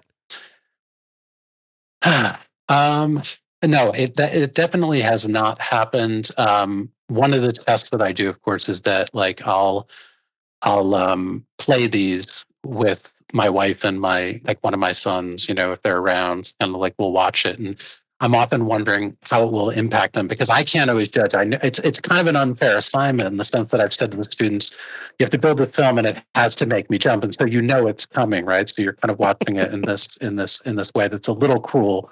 But hopefully very generously graded nonetheless. But I have seen a lot of, just again, ingenuity, a lot of real kind of brilliance in terms of the way that they're working through specific problems, and the way it's getting them to think, especially like about time, right? Specifically, that is, if you have to do a minimum of 4 minutes, which I specify, how do you start like thinking about the crucial moment, right? Like 3 minutes ahead of time. How do you build to it in ways that are kind of setting up your audience? And so I haven't seen that version of the jump scare that was so original that I thought like you have to get it in a movie, but I have seen enough talent to say to students like, there's something to what you're doing, and maybe it's the screenwriting aspect of it, maybe it's the camera work, right? Maybe it's something else. So. As much as people malign the jump scare, and I'm definitely a person who is critical of the James Wan scary face cattle prod noise film, there is something about a really well-placed or well-timed jump scare when you're not at all ready for it. One of my favorite horror movies is Jacob's Ladder. A very, very weird, beautiful film. There's this moment where two of the main characters, for the people who may not have seen, I don't want to spoil it, but they're having this very tense argument, and they're a romantic couple. And one of the members spins around and her face is fully demonic. And she's not yelling, she's barking at him. That kind of argument you've had with a loved one where you're not even really making sense. You're just yelling at them, and it comes out of nowhere, and it's on screen maybe 10 seconds, maybe less. Yeah. But it's already a moment, like we've all been in the room when a couple is arguing and you're like, I would literally give one of my fingers to not be in this room. This is so tense and uncomfortable. But the eruption of that temporary moment of pure horror, violence, jump scare, it's so like I've seen that movie 100 times. It gets me every time, even when I know it's coming. It is its art form, and it's kind of funny that it's almost, we've all heard say you can't beat a dead horse back to life. Well, it's almost the moment where you beat the dead horse back to life because it's been done so well. You admire it when it's done that well. And every other time you're giving a middle finger to the screen for giving you a cheap film moment. Exactly. It's why, the great jump scare at the end of Carrie is that way. Like it couldn't be more famous, right? It's been so influential in terms of the jump scare after the film seemingly ends kind of concept with the hand coming up out of the grave. Yeah. And I teach it. We break it down, right? We kind of like really kind of break it down. So we see the slow motion filming. We see everything De Palma's doing there. But there's something about the timing and the way that the music is used that it always sort of works. It's an absolute, and I just think, son of a bitch, like I can't believe this worked, right? As well as it does. But there's so few of those too, right? That can actually work a second time. And I think that speaks to a different kind of level of art. I think Val Lewton's jump scares, the Lewton buses, as they came to be called in the industry, where it's usually a sound coming from something other than a monster, right? So a bus pulling up at a moment you think it should be the cat kind of leaping onto her. Those are so brilliantly done. And that is something that we study as well. So we're getting a lot of different versions of jump scares, and the students are, of course, I think, tempted often to just go all with like homage, that is to do what The Exorcist 3 does. Yeah. Like a kind of, static camera, misdirection kind of thing. And so I'm constantly trying to push them into that realm of innovation. But to a certain degree, that kind of also misses the point, which is that we know how this works. Like we don't take the time often to kind of really like break it down and articulate, right, how it works. So that's part of the power of that assignment for them. So we've eaten up a lot of your time tonight, and I'm sure you have to, well, you may not have to work in the morning given the terrible snowstorm in your area, but I want to ask a question, something that like, it's just kind of hit me. Looking at the syllabus you so gracefully sent to us that I was happy to see and happy to read, all of these films, even the ones that I'm kind of lukewarm about, they're classics for a reason. But I would say that they're mostly very highbrow. You're very thinking about what people should see. If you had free reign and there weren't any backlashes, what is the one like trash horror movie you would inflict on your students just to say, I've also made you watch this terrible thing? Like, what is the one guilty pleasure you would throw on there just to see how the audience reacts, so to speak? Yeah, and I should say that I do think the version of the course that I taught last semester, I guess it was, that was something my TAs and I talked quite a bit about, that for whatever reason, like some of the more like silly kind of like guilty pleasure type horrors had fallen off, and that just happens sometimes for reasons that I can't even explain. Yeah. So I do Return of the Living Dead a lot, and I do a lot of these these types of films that I love, and Return of the Living Dead is one of those films that I can watch every year, certainly. Fright Night is another one of those, like 80s. A lot of those 80s films that I saw as a kid. But, definitely some of those like culty, sort of wacky films from the 60s. And one that I love is Spider Baby. Have you guys seen Spider Baby? Yes, I have seen. It is. Okay. It is. It's bad in a way that borders on surreal. The difference being surrealism is intentional. This is it's camp, but for some reason I want it to be camp with a K. I don't know why. It's bad in a way that's hard to explain. It's bad in the way that Manos: The Hands of Fate is bad. That you're kind of stupefied by how weird it is. Oh, absolutely. God. And that's the fascination. It is that Mystery Science Theater kind of like, subject matter. I think like going back, one of the films that one of my collaborators, Garrett, and I both love is The Devil Bat, this Bela Lugosi film from the 40s, which is just, again, bonkers, just absolutely nuts. The plot is stupid. The creature, which is this kind of giant bat suspended on wires that are perfectly visible. Just, again, no suspension of, it works for me. Yeah, right? Every time. So yeah, I mean, where do I stop? I mean, I love those films. They're not maybe it's a weakness. I mean, I do have students who, their favorite film of all time is Killer Clowns from Outer Space or something like that. And it's not my thing. I mean, that's not my version of horror, really. I do tend to gravitate a bit more to the more, like well-written, like, well-made films, so to speak, Alien, etc. But I certainly, again, I'm not I hope I'm not the cliche English professor that can't get into a good Spider Baby once in a while. That is as fine of a description as I've ever heard. Yeah, so with that, we are going to wrap it up for the night. This has been an absolutely fascinating conversation. I hope we get an opportunity to do this again sometimes. And I also appreciate you listening to my show. It's quite the compliment as far as I'm concerned. So with that, Professor Greg Semenza, if someone wanted to find other examples of your work, is there somewhere they could go to see your discussions of classwork? You said you were on another podcast. Where can people learn more about what you're getting at? Yeah, so people are always welcome to kind of reach out. My email is pretty out there on University of Connecticut English department website, just Semenza at UConn.edu. And one of the projects that I'm hoping people will be on the lookout for is a book on the Babadook, which is in the Devil's Advocate series, which is this wonderful British series of individual volumes focused on great horror films. So that's a project I'm working on now that I'm pretty excited about. Do you have a title for your book on the Babadook? It is just the Devil's Advocate. It's just called the Babadook. These are for your guys. They okay. have tons of volumes right now on individual films. So this is just something I'm working on now. Yeah. I'm partly as a way of dealing with my fear of everything.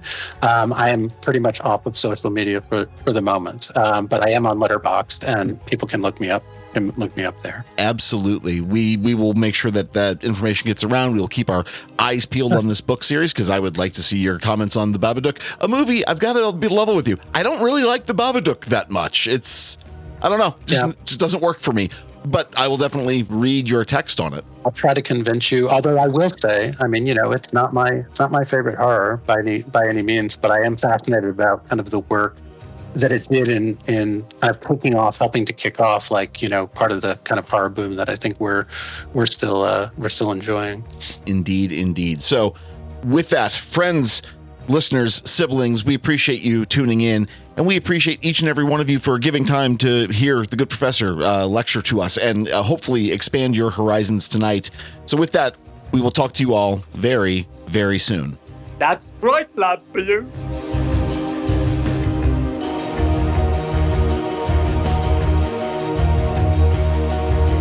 Geez, now I just blanked, guys. I'm gonna have to start this over. Yeah, take your time, man. Let me I'll start back with complimenting your episode. Yes, please, again, go right ahead. You can do that for like another hour if you'd like. I'd happily hear it. It would be a first, actually. No way, come on. In your excellent piece on and I just fucking did it again, guys. Okay, so let me just stop. And it's perfectly fine. I'm gonna write it down. I'm sending this clip to your students. Oh, they've seen versions of this. Oh, okay, that's fair. Oh, no deal.